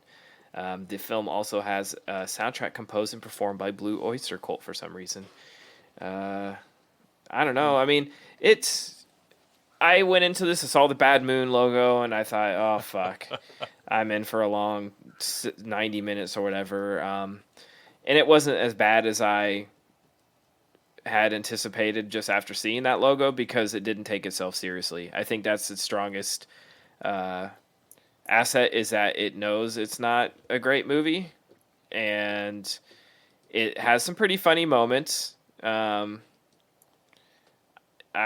mean, it's from my like least favorite era of movies, from my least favorite studio of making films.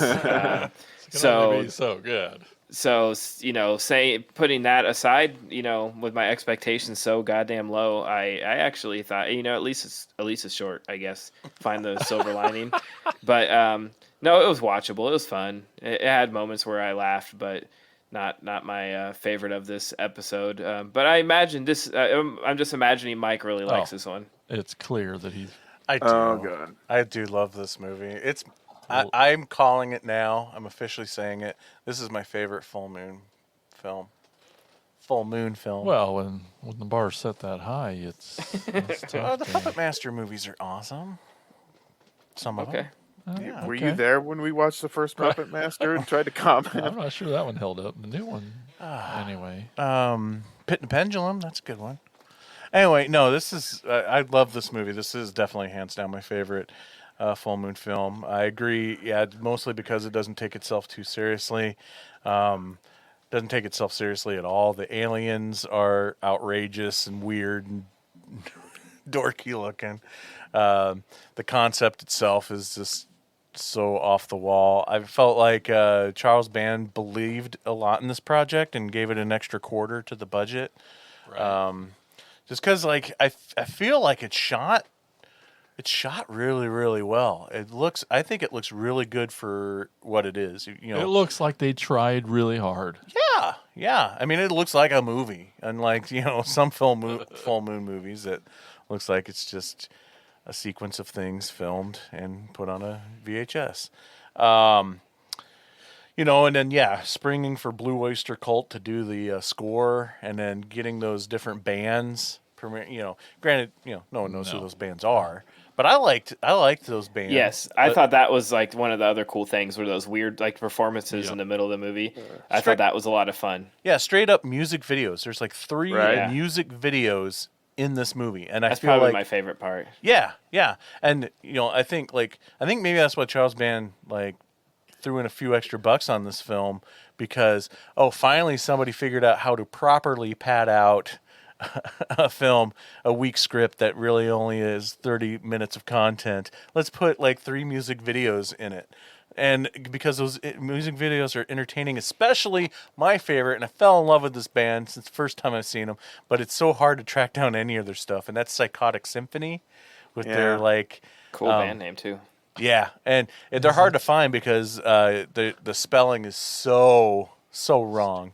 So completely not how you spell those words. But and you know, are all dressed up in weirdo costumes.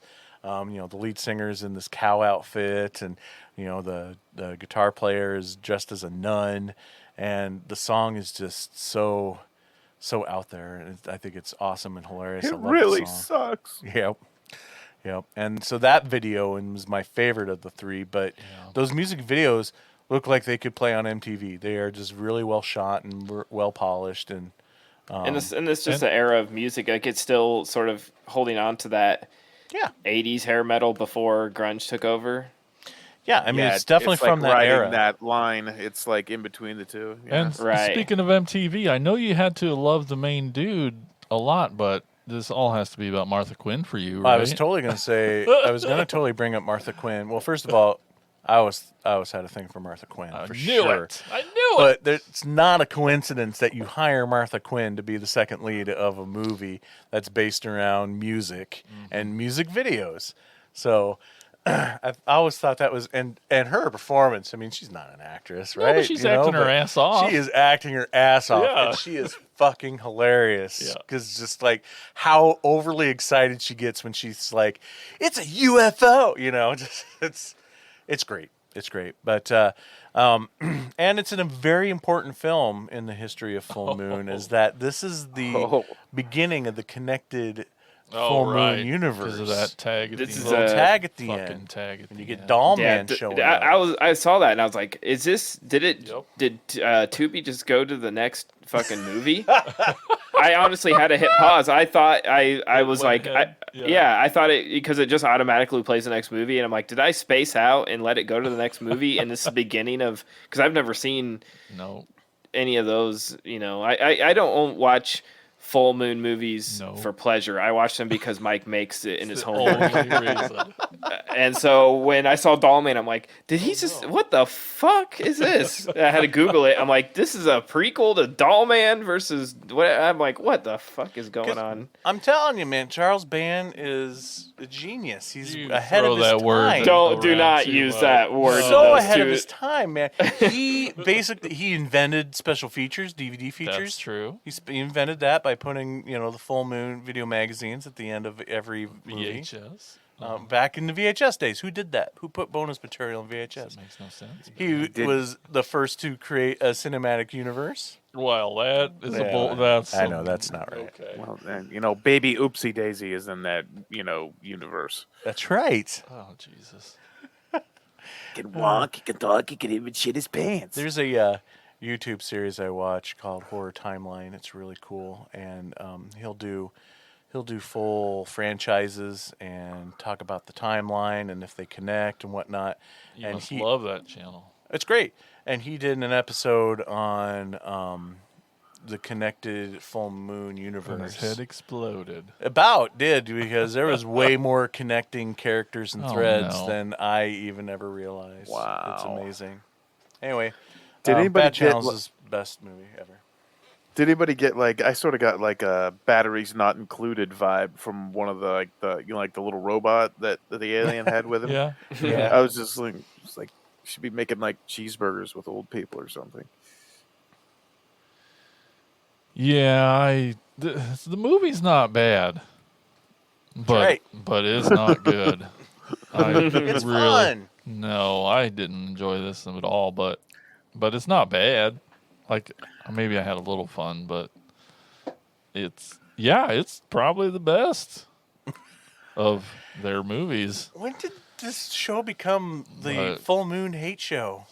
Well, What the hell? you make us watch Full Moon movies, and that's how it happens. I wouldn't hate him if I didn't have to watch him. Yeah.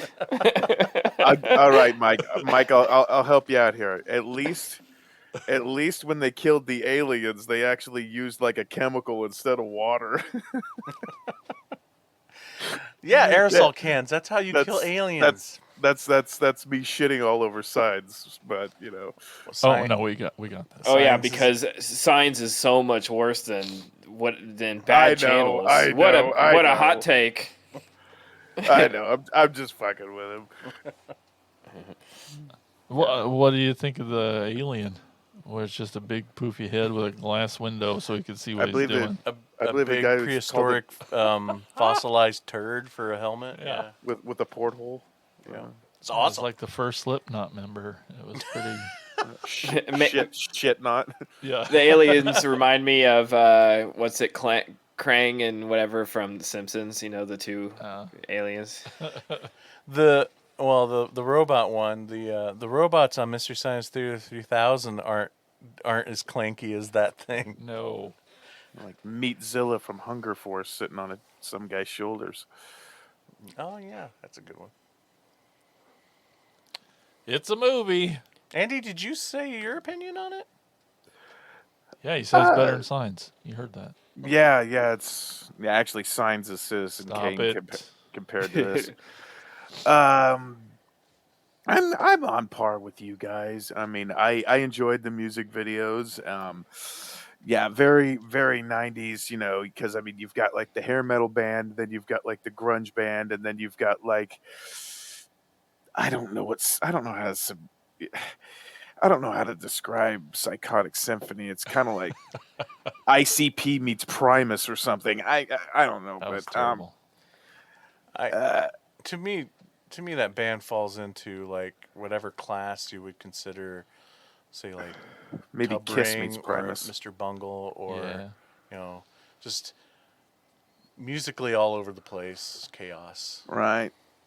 But I mean, Tad hits the nail on the head here. This movie doesn't take itself too seriously. I mean, with the green fungus, and the guy, sitting up on the operating table. I mean, the sheriff, he sees the fungus move by the radio, and he just opens fire in the middle of a fucking hospital. And he's just like, kill the fucking fungus. So it's like, it's not even doing anything. Like, why are you shooting this? Like, what the fuck? But yeah, I mean, to me, this is like, if it came on and there was nothing else on, I would probably clean the house. But I'm surprised you don't own it on VHS. no, I thinned out my collection. But if it made me a lot of money, yeah, I'd find it and sell it. But to Mike, Yep. I think I already have it on VHS. I know I got it on Oh, wow. DVD, and I've got Nice. the soundtrack on CD too. Oh boy. Oh, well, okay. He lost but, a bet yeah. somewhere. Yeah. But it's yeah, I can say that I've seen it, that I've sat through it, that Mike once again gave us our bi-weekly torture. So yeah, it was fun in spots, but I'm just like, oh boy, wow.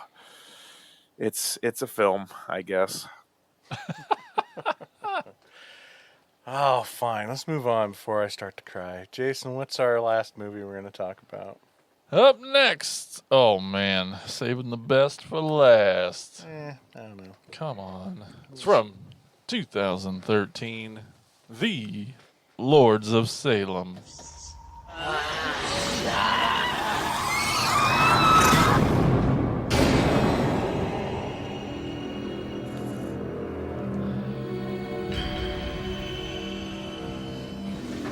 Hi. Are you the new tenant?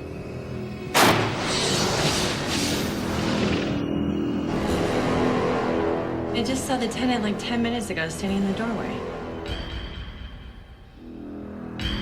Oh, I hate to break it to you, but there is no person in number 5.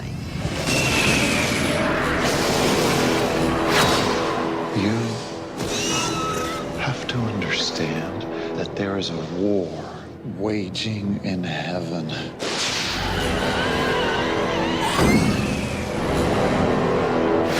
On the rare occasion, a special child appears. Is everything all right? No.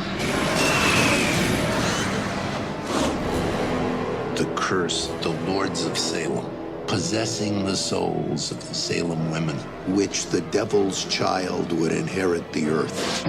Satan, come to us!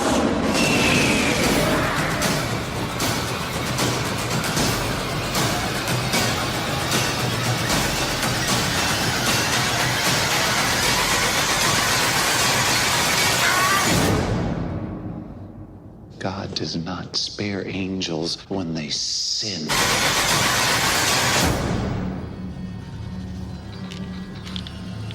Welcome.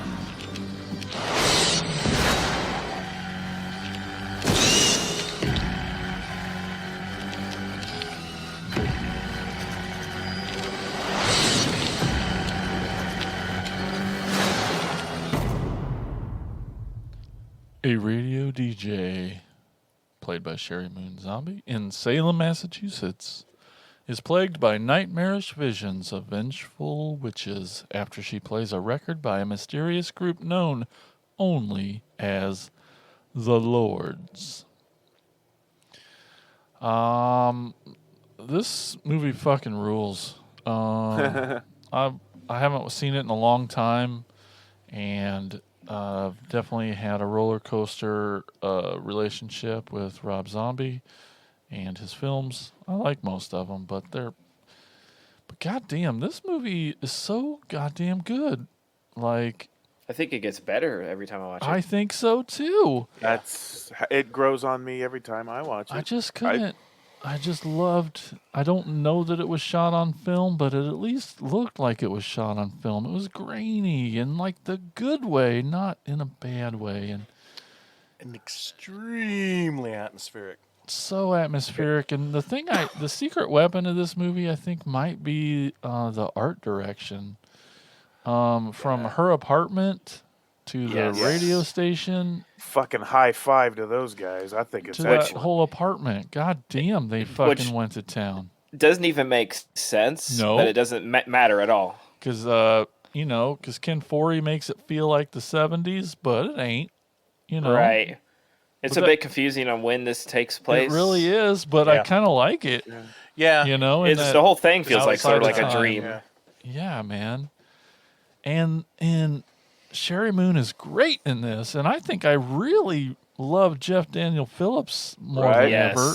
Everybody's awesome in this. Because the first time I watched this, and with all of Rob's movies, I'm like, there's always a character that looks like Rob in them, down to Michael Myers, and and so it's not. I mean, I let it bug me early on, but like now this time I just watched it as clean as I could, and I loved Jeff's. Just his whole everything about him in this movie was so good, and just a good person. He was character-wise. I really related to him in this one, and it just broke my heart. And yeah, and the fucking scares, man, it ramps up nice and easy with atmosphere, and then when that first what the fuck did I just see, and then the next one, what the fuck did I just see? And that keeps getting ramped up, and oh my Lord, and you're just like, and then it has all the things you love about his music videos from just all the monsters in this are incredible. I just loved them from the surgeon doctor guys with their, oh my God, it's terrifying, to the big creepazoid when she first walks into that apartment with the cross. Big furry thing, Jesus Christ! Every monster in this is tentacle oogie boogie looking fucking thing. Incredible. Whatever the hell that was. Oh man, I just loved it. I loved it. Scared You the can watch shit. this on mute, and it would be gorgeous just to look at. It's like visually every scene is like a piece of art. I love it. But I didn't remember this, but this time I watched it, it still had the Rob Zombie thing that I think he likes doing that I kind of hated about House of a Thousand Corpses, where it would just cut to montage RT things, just weird imagery, and then go to the story. It was just minimal in this. Where it seemed to overtake. The radio station bumper that throws me off a little bit, and it then does a little, But towards, I'll say the one thing that always has sort of taken me out for just a little bit is at the very end when she's riding the goat, that kind of thing. It goes a little bit too far into the music video. Thing where but it still doesn't ruin it by any means for me. It just sort of I get what you're saying is he likes to insert these little random shots. Just seemed it seemed a little more subtle than all his other things, and I'm like, okay, I like what you're doing, but it was always too much for me until this movie. It seemed way more palatable. Well, that's the key word there is subtle. With this him. is I don't know. I just saw three demons jerking off with their bloody dicks in front of me, and I'm like, that's not subtle. But it was the most terrifying scene. Oh my God, I'm scared. It's awesome. I love watching demons jerk off. I'll cut that clip out later. As far as building that atmosphere, you get all those cool shots of, there's something in the corner, and it's not it's not highlighted in the scene. It's just there and it's creeping you out. And that is not typical Rob Zombie. He's still got some over the top imagery going on in this, but even still, I would have to say that it's still, jerking off demons still feels a little more subtle compared to what you would see. The execution of it is more subtle. And I've never seen him ever build atmosphere like this before or since. that's the thing that gets me. Is this whole movie is just, an hour and a half of atmosphere and ramping, and some people might complain that you have no idea what the freak is going on in that final part of the film. But I'm way more cool with it. I love that. It's rather ambiguous because I come up with something different every time I've watched it with left that, to your with that ending. interpretation. And yeah, to me, this movie plays out almost like a Greek tragedy because, like when Heidi Hawthorne or whatever, she gets her palm read, right, and she's left to fate, right. So this is her. The whole movie is about her devolving into this curse that she has no control over because it's left to forces beyond her control, right? So I mean, it's her fate. This is going to happen to her. The curse is finally being fulfilled after 300 years or whatever. And it's just like no matter what she's done in her life, it's she's just losing her sense of identity that she's built. She's conquered these demons with drug addiction, and she even goes back to that to try to quell what's happening to her now because it's so awful, but she still has no control over it. So I mean, it's really this movie's this movie's really kind of a bummer. It's a tragedy because I mean, even in the final closing shots, from what I could tell, it just shows her what her life used to be, and it was her just happy and playing with her dog and just living her life, and being a DJ. And this it's not meant to be. Yeah, it's a great example of just a downward spiral for a character, where I'm shocked that you like it, Jason, because there's no breaks given. Oh, it is a bummer. Yeah. Yep. Oh man, yeah. I love this movie. I was lucky enough to see it in theaters. Played in Des Moines, so we drove all the way to Des Moines 3 hours from Burlington to watch it. I actually have 2 different one-sheet posters that I won in a contest. And, nice. Oh, nice. Like a pink one and I think a yellow one. They're both the same poster, but different backgrounds. To me, this is truly, Rob's best movie and sort of a bummer because it's where he hit this peak and then everything after has just been... I mean, we don't need to focus on that. But anyways, looking at that, that being said, I've been trying to crack the code of what did it, what makes it, and I honestly think it's looking at this, I know people are going to groan, listeners. Jason Blum produced this. Yep. Brandon Trost did the cinematography, and he is so good, so talented. Now he's directing movies. Just looking at the list, I'm looking at the set decorators. Jennifer Spence, she did Splinter, Shazam, so many she did the Insidious movies, Paranormal Activity movies. She's done some really fantastic stuff. The other set director, Lori Mauser, she's done some really big Hollywood movies. I'm not saying that money's always best, but the budget wasn't anymore.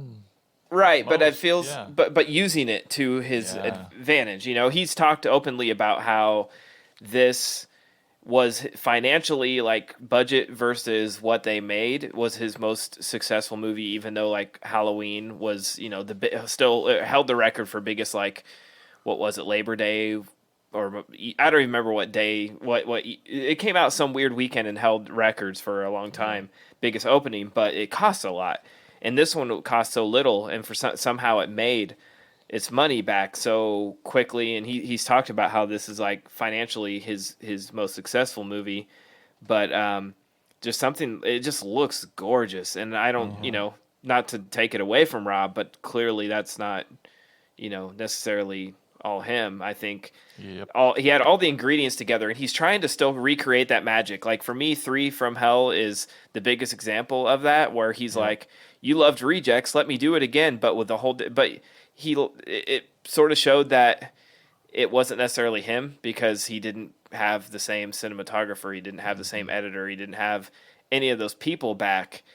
and it was very obvious. And to me, this is like a perfect storm. It shows the importance of other people in a movie, that he needs to maybe have some people who are not just yes men and let him do what he wants. You know what I mean? Maybe some people who have a little more input. Yeah, I agree. I think as a director, he can be an amazing director if he is collaborating with the people around him. When it's like Rob Zombie free for all, do whatever I want, then that's when it's not working. Yeah. But I think that can be said for a lot of filmmakers, though, too. Oh, absolutely. I mean, the filmmaking process is a collaboration. You know, no absolutely. matter who you are. And unfortunately, I think in the case of this, it's like looking at these people that he worked with on here. I think I'm like I said, I'm trying to crack this code, and I don't know if I ever will. But it's like I feel like some of these people, he met them on their way up, and they worked on this. And now, like Brandon Trost could probably never work on a Rob Zombie movie again because he's just way too big. He's doing his own things. Some of these people are just Jason Blum is probably not going to be back in the Rob Zombie business anytime soon. But it was right place, right time, all the right ingredients combined. Rob got to do this like weird, to me, right after Halloween 2, which was another, like, it's probably right up there with this, where it's like Rob got to be his weirdest and experimental, but also play with a studio budget and use really talented people to put his vision on the screen in the best way possible. To me, this is just like really fucking cool. I remember when it came out and everybody was like, it's either you had the lovers or the haters, and the people who loved it were like, oh, anybody who doesn't like this obviously doesn't know about like Italian cinema. And I'm like, that's a weird comparison. I don't see this as like an Argento movie or anything other than like some color gels or whatever. It's very much his own, maybe like a Ken Russell or a Kubrick or something, but not Italian cinema. I wonder if the comparison to Italian cinema, because I think I did that as well back when it first came out, and I think for me it was more of the fact that you don't know what the fuck's happening. Yeah, exactly. No, you're right.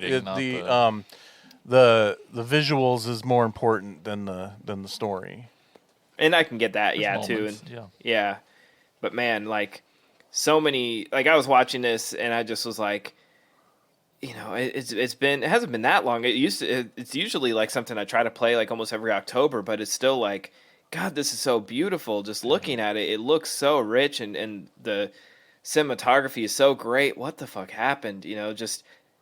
Put this next to the Monsters trailer and tell someone that is the same guy. It's just like, it's painful, man. I just want Rob to be able to do like to make things like this, and unfortunately, I will watch everything he puts out. He can put out 100 bad movies, and I'm gonna watch the 101st, and it's just like, to know that he has this potential in him to do something like this.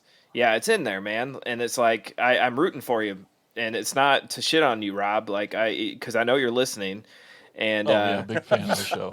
He's a big, he's an attacker. He's on like the top, tier, and he actually paid us to watch this again. But but no, it's and even written by him. And it's just and for all the criticism on Sherry, she's great in this, and I agree.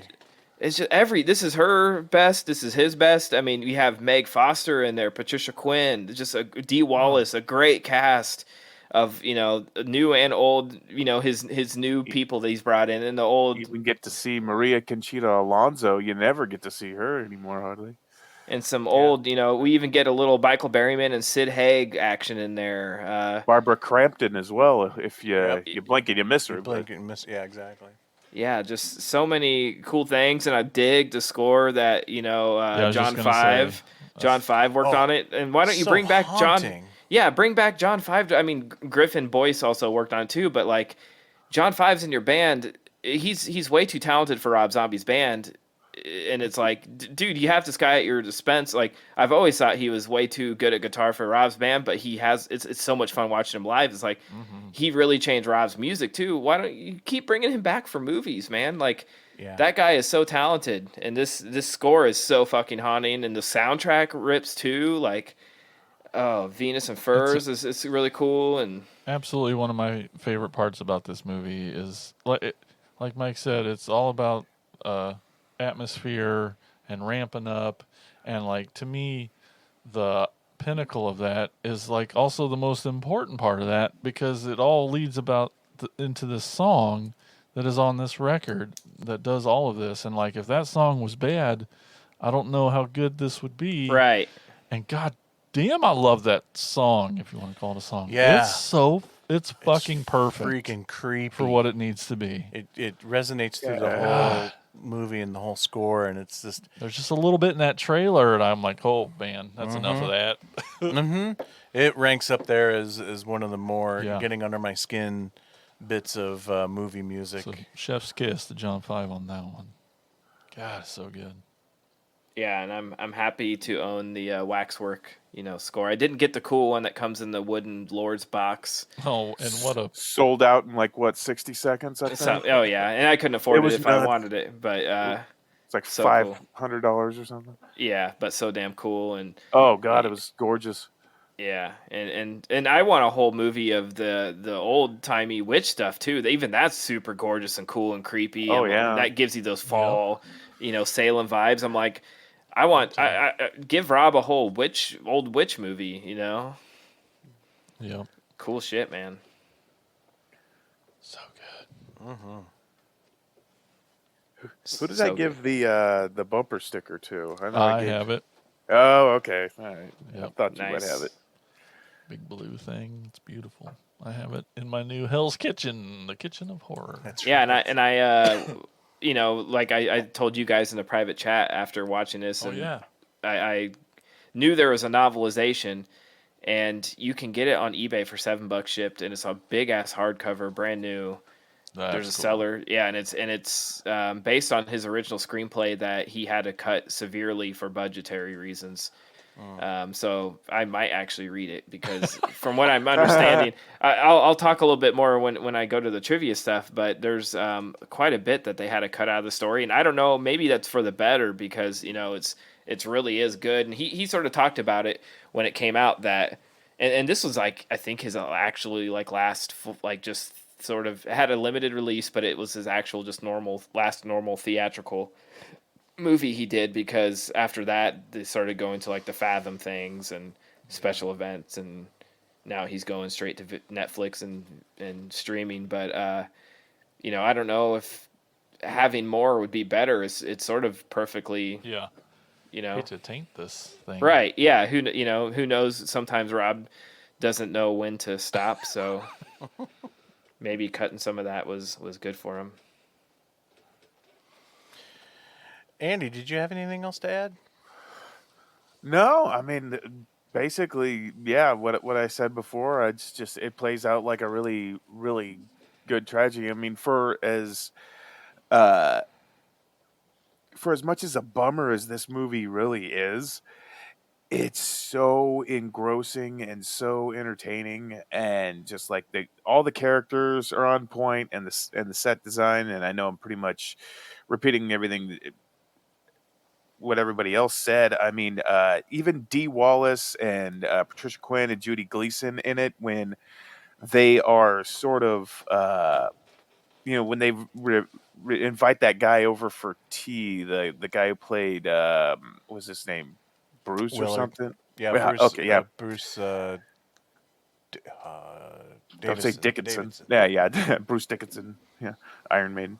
No, but yeah, just when they start talking, it's like, I think I should leave now. I was just like, it's generally unnerving because they're like all so nice, like during the whole thing, and they're using swear words and all this and that, and Dee Wallace is, and if you've ever, I know since we've gone to Crypticon a few times, Dee Wallace is like one of the nicest ladies in the so world. Uncharacteristic of her. Yeah, It's and so you just great. start. Yeah, and it's so off-putting. It's just like, Dee, be nice. You're supposed to be a nice lady. But yeah, like you guys said, every time I, get a chance to watch this, I end up liking it more and more. You nailed every it with time. that. It actually gets better every time. And I didn't, I didn't hate it the first time I watched it. But I wasn't crazy the first time I watched it. But like that's what's so weird about this. I felt it was good enough for me to give it a second chance, and the more chances that I gave it, the more I ended up liking it, and it just snowballs. You start seeing more things that you really really like about it, and maybe that had something to do that you were just so. I think I was just so used to all the mayhem of like the Halloweens and the Firefly family, just because I was just like, that's what I guess that I was expecting more of that, more of the same. And I got a completely different movie, but I still liked it, but it just wasn't what I was used to, coming from him. But yeah, I felt compelled, I mean I guess that's the mark of a good movie. If you feel compelled to watch it again, and then you just like it more and you like it more, and yeah, it's just hands down, it's there's no denying that it's a good movie. Oh yeah. And we love this movie so much that we wanted to learn more about it. Let's learn more about it right now. Hey, Tad, what do you got for trivia on Lords of Salem? There is so much on this, so I'm going to sort of rip through it and not talk too much on the details. And I'm not doing everything because that would take all night. But the screenplay had a subplot about a film named Frankenstein and the Witch Hunter, a kind of Hammer film exploitation that the characters of Matthias and his wife attend thanks to free tickets from the radio station. Rob Zombie actually shot this film within the film with Udo Kier, Camille Keaton, and Clint Howard, but all the scenes related to that were deleted from the final cut. So he actually filmed these. If you have the Blu-ray, there is no special features, not even a trailer. Sucks. Yeah, and Rob's talked about that a little bit, and that he does not like to look back because everybody's asked for the unrated House of Thousand Corpses and making of Halloween 2 and all this stuff, and he's like, we filmed it, we have all the stuff, we have all deleted scenes. Lionsgate decided not to put it on the Blu-ray, but I'm not going to fight to go back, and I'm moving forward, is basically what he said. But I would love to see some of this stuff. Rob describes this film as if Ken Russell directed The Shining. Yeah, I can see That's good. There are no digital effects in this film at all. Oh, cool. Which is really cool. Rob has hinted at this film being a metaphorical and spiritual prequel to his Halloween films. Interesting. Richard Lynch didn't have to audition for the role as Reverend John Hawthorne, but Rob Zombie cast him based on their previous collaboration on Halloween, where he played the principal of the school. This ended up being a mistake, as per the account of Michael Berryman. Lynch showed up on the set nearly blind and unprepared, having not memorized his lines at all. So Reverend Hawthorne was supposed to appear in an opening pre-title sequence that featured Andrew Prine as Judge Mather and Berryman and Sid Haig as a pair of witch-hunting brothers. Zombie tried in vain to shoot around Lynch, but he simply was not able to perform. With the budget stretched as it was, another day of shooting the scene was not possible. So Zombie originally planned to add an additional scene with Hawthorne in a studio setting to be shot to salvage the scenes, but unfortunately Lynch passed away before they could even get it filmed. With no options left, the scene was shot with Prine as the Reverend, and existing footage was edited to make it appear as Prine played the character, deleting Lynch from the final movie. These problems also led to the deletion of several subplots involving characters meant to be the descendants of Haig and Berryman's characters, as well as the descendants of Prine's original character, Maze, played by Dustin Quick. So there was a whole different subplot, and Richard Lynch was in it, and it sounds like, unfortunately, due to his health. And, Rob has a bad sort of luck with that, with Sid Haig and Three from Hell. Yeah. Half, if not most of the Corpse's cast is freaking dead now, so it's I don't know, man, but this obviously the last film of Richard Lynch. There's just so much on here, but I thought those were the most interesting things on here. Dang. Cool. Well, thanks for that, Tad. Yeah. Okay, folks, that is all for our discussion on films with radio stations and or DJs. But that's not all, folks. When we come back, it'll be segments time here on Attack of the Killer podcast. We're going to take a quick break so you can hear all about our podcast network, the Prescribed Films Podcast Network. The PFPN is home to over 30 shows, including The Gore Lords. We've made our way through the cemetery. The stench of death is in the air. You approach a decaying brick building. The sign is unclear.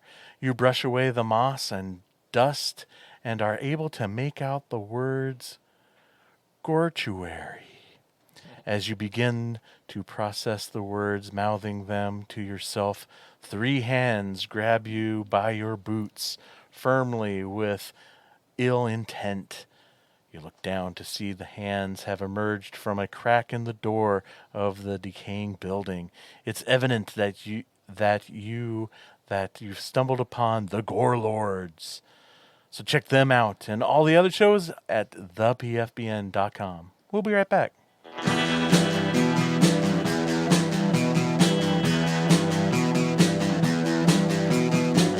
You're listening to the Prescribed Films Podcast Network, home to hundreds of hours of free podcast entertainment.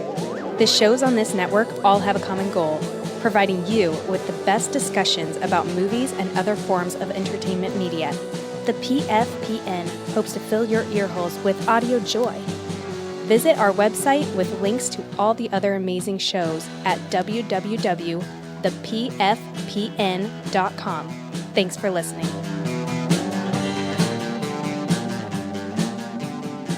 Welcome back to the show, and now it's time to hear from you guys, the listeners. Here's Jason with shout-outs. It's time for shout-outs! Shout-outs! Shout-outs! Shout-outs! Shout-outs! All right, everybody. We asked the question, what are your favorite horror movies involving radio stations? And a bunch of great comments. First on our Facebook page, we got Attacker Jacob McLaughlin. He says, The Fog. I could listen to Adrienne Barbeau talk for hours. It's also a pretty underrated Carpenter movie. Trick or Treat is also a lot of fun as well. Woo! Yeah. And then our newest attacker, Bill Fisher. That's right. Yeah. That awesome guy. He says, Pontypool is brilliant and the best. Heck Fact. yeah. Yep. Fact. The only reason why we didn't do it on this show because we've done it before. 1,000 times because it's so good. Mm-hmm. All right, up next we got Derek Wyrather. He says The Fog and Urban Legend. Okay. Yep. Yeah. Yep. Mm-hmm. Yep. Mm-hmm. All right, over on our Facebook group, the group edition, we got, let's see here, we got Mitchell Houston says, A Night of Horror Nightmare Radio would have to be one of my favorite movies involving a radio station made me afraid to answer calls. A Night of Horror Nightmare. A Night of Horror Nightmare. I don't know. Yeah. Tim Lennerer says, Pontypool takes place pretty much entirely at a radio station with a tiny cast, 3 people at a time, though someone gets replaced on the way to Act 3, if I remember right. Paradoxically, it's that tiny focus that makes the apocalypse seem more real. The viewer doesn't have any more information than the poor doomed suckers on the screen, and it helps with the atmosphere immeasurably. Honorable mentions to The Fog, Night of the Comet. Woo! Yep. Which is on the latest episode of I Like It Spooky podcast. Check it out on the PFPN. Which has a radio station, but the DJ is a handful of essential salts next to the building. 1986, Trick or Treat. Yeah. Mars Attacks. And Eight-Legged Freaks. That's been one of forever Mike's since favorites. I haven't seen that since the theater, I think. Dishonorable mention to Urban Legend, the movie that has someone try to decapitate the driver of a moving vehicle not once, but twice. Then we got Attacker Rose Eddystone. It's not a real name, but it's Attacker Rose. She says, The Fog, the 1980s version with Jamie Lee Curtis. Well, it's not really a favorite. It's just what came to mind. Ha, ha, ha. We got to figure out what Rose means because that movie's awesome. It is great. Come on, Rose. Lisa from the Bad Movie Bunny podcast probably picks the best one, and I know Tad agrees with his comment. She says, The Vast of Night, which is on Amazon, is a good one. You bet. I reviewed another really cool short on my own podcast called Dead Air. I've heard a movie called that. But yes, Vast of Night is amazing. And then we got Clint Michael Tacey on the I Like a Spooky podcast. He says, since we just covered it, I have to go with Night of the Comet. I want to throw the cast of that film as much love as possible because they are amazing and very good to us. Oh, I better check that episode out. Yeah. We don't have anything on Instagram, but over on Twitter, we got some nice replies. We got Fawn Toth at FJT817 says, The Fog. We got Casey Kelderman, Attacker Casey says, The Vast of Night and Pontypool. Two great picks. He's at Casey. And then we got Sam, who draws cartoons. I can't read his whole name. His whole name is Sam, who draws cartoons and stuff. At Film Lens, Lenz. What's Sam Lens? Sam Lens. Yep. He says it's a bit of an obvious choice, but mine's John Carpenter's The Fog. You can't beat Adrian Barbeau and our Lord and Savior JC. Classic. When people are saying The Fog, they are technically saying Tales of Halloween too, because Stevie Wayne is in both of those movies. Yeah. And then lastly on Twitter, we got Dustin Krutzinger, MD MCCE. I don't know what that's all about. Doctor stuff. At DD Krutzinger, he says, not a movie, but radio stations played a central role in Under the Dome, at least season 1. Oh, okay. Yeah. Okay. I haven't seen that. Oh, but it's not done yet. The phone is ringing. Let's not answer it so that it goes to voicemail. Hey, everybody. Attacker Brian here for my bi-weekly radio transmission to the airwaves. So it sounds like this week we're doing radio horror. And when I think of radio horror, I think of The Fog, a movie that I've grown to love. But what's scarier than turning on the radio in your car and hearing the voices from the crew at the Attack of the Killer podcast on the PFPN? Now that is nightmare fuel. I hope you guys have a good week. Take care. Bye. All right. Thanks, Brian. You're so funny, you turd. Y'all can call in, too, and leave your voicemail and get your voice on the show, just like Attacker Brian. You can call us at 415-952-6857 or 415-95-AOTKP. Leave that voicemail, get on the show, and that is shout-outs. And that's not all, folks. We're not done yet. It's time for Insane's Picks.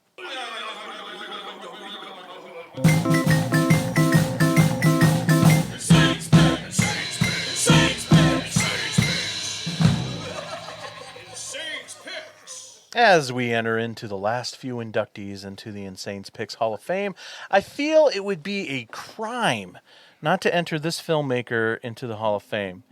He's a man that all other bad films are compared to. He has been awarded Worst Filmmaker Ever, that even today, such filmmakers as Tommy Wiseau, Neil Breen, or even Michael Bay, that his status has not been challenged. That is why this Hall of Fame inductee, we are obviously going to induct the legendary Edward D. Wood Jr. Yeah, I gotta. Ed Wood, whose full name is Edward Davis Wood Jr., was a writer and director who made several low-budget movies in the 1950s, but not exclusive to the sci-fi and horror genre. His films are famous for their massive technical errors, cheap special effects, poor use of stock footage, awful continuity, outrageously bad dialogue, and eccentric casting. Ed Wood was born October 10th, 1924, in Poughkeepsie, New York. It is believed that Wood's mother, Lillian, would dress him in girl's clothing when he was a child because she always wanted a daughter. From then on, for the rest of his life, Ed would continue to cross-dress, feeling more comfortable in women's clothes. On his 12th birthday, Wood would get his first movie camera, a Kodak Cinespecial. One of his first pieces of footage that he shot was the airship Hindenburg passing over the Hudson River at Poughkeepsie shortly before its disastrous crash in New Jersey. In 1942, Wood enlisted into the Marines at age 17, just months after the attack on Pearl Harbor. Assigned to the 2nd Defense Battalion, he reached the rank of corporal before he was discharged in 1946 at age 21. He claimed to lose his teeth in combat, although military records has shown that is actually false. Wood would also later claim that he feared being wounded in battle more than being killed, mainly because he was afraid of the combat medic would discover him wearing a pink bra and panties under his uniform. Home from the war, Ed would move to Hollywood, California in 1947. He started writing scripts and began getting jobs directing television pilots and a few commercials. In 1948, Wood wrote, produced, directed, and starred in The Casual Company, a play derived from his own unpublished novel, which was based on his service in the United States Marine Corps. It opened at the Village Playhouse to, you guessed it, very negative reviews. That same year, he wrote and directed a low-budget Western called Crossroads of Liardo, with the aid of a young producer he met named Crawford John Thomas. The film was shot silent and was never completed during Wood's lifetime. Wood then joined the Screen Actors Guild in 1951 and worked very briefly in various jobs in films and television, such as stuntman, among many other things. When writing, Wood would use a number of different pen names, including Ann Gora, in reference to Angora, his favorite female textile. Kadova Telming, basically the backwards spelling of his favorite alcoholic beverage, vodka gimlet. In 1952, a very important chapter in Ed Wood's history would take place when he was introduced to actor Bela Lugosi by a friend and roommate and fellow writer-producer Alex Gordon.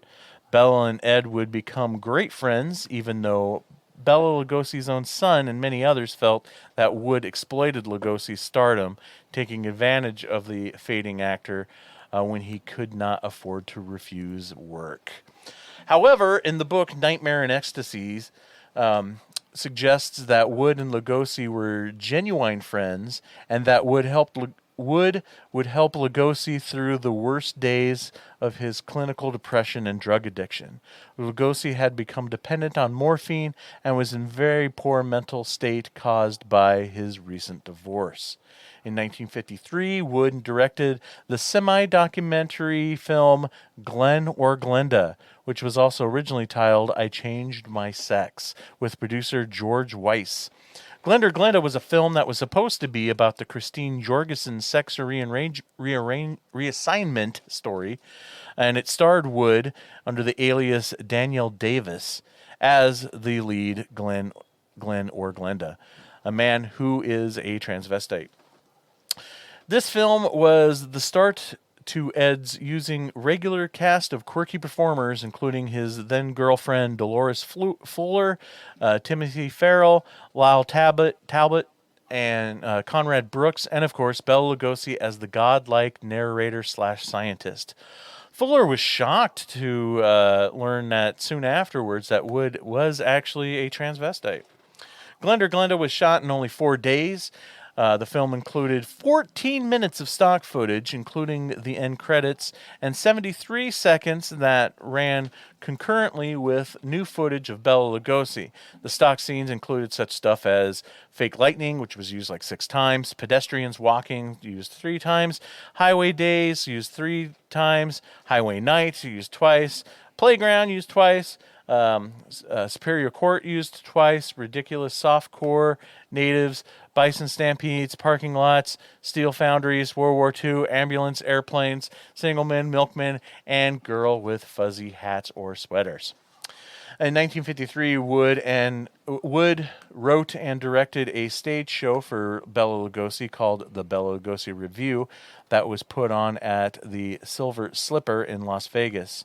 Wood acted as Lugosi's dialogue coach when he was guest starred on the Red Skelton Show in 1954 alongside Lon Chaney Jr. and Vampira.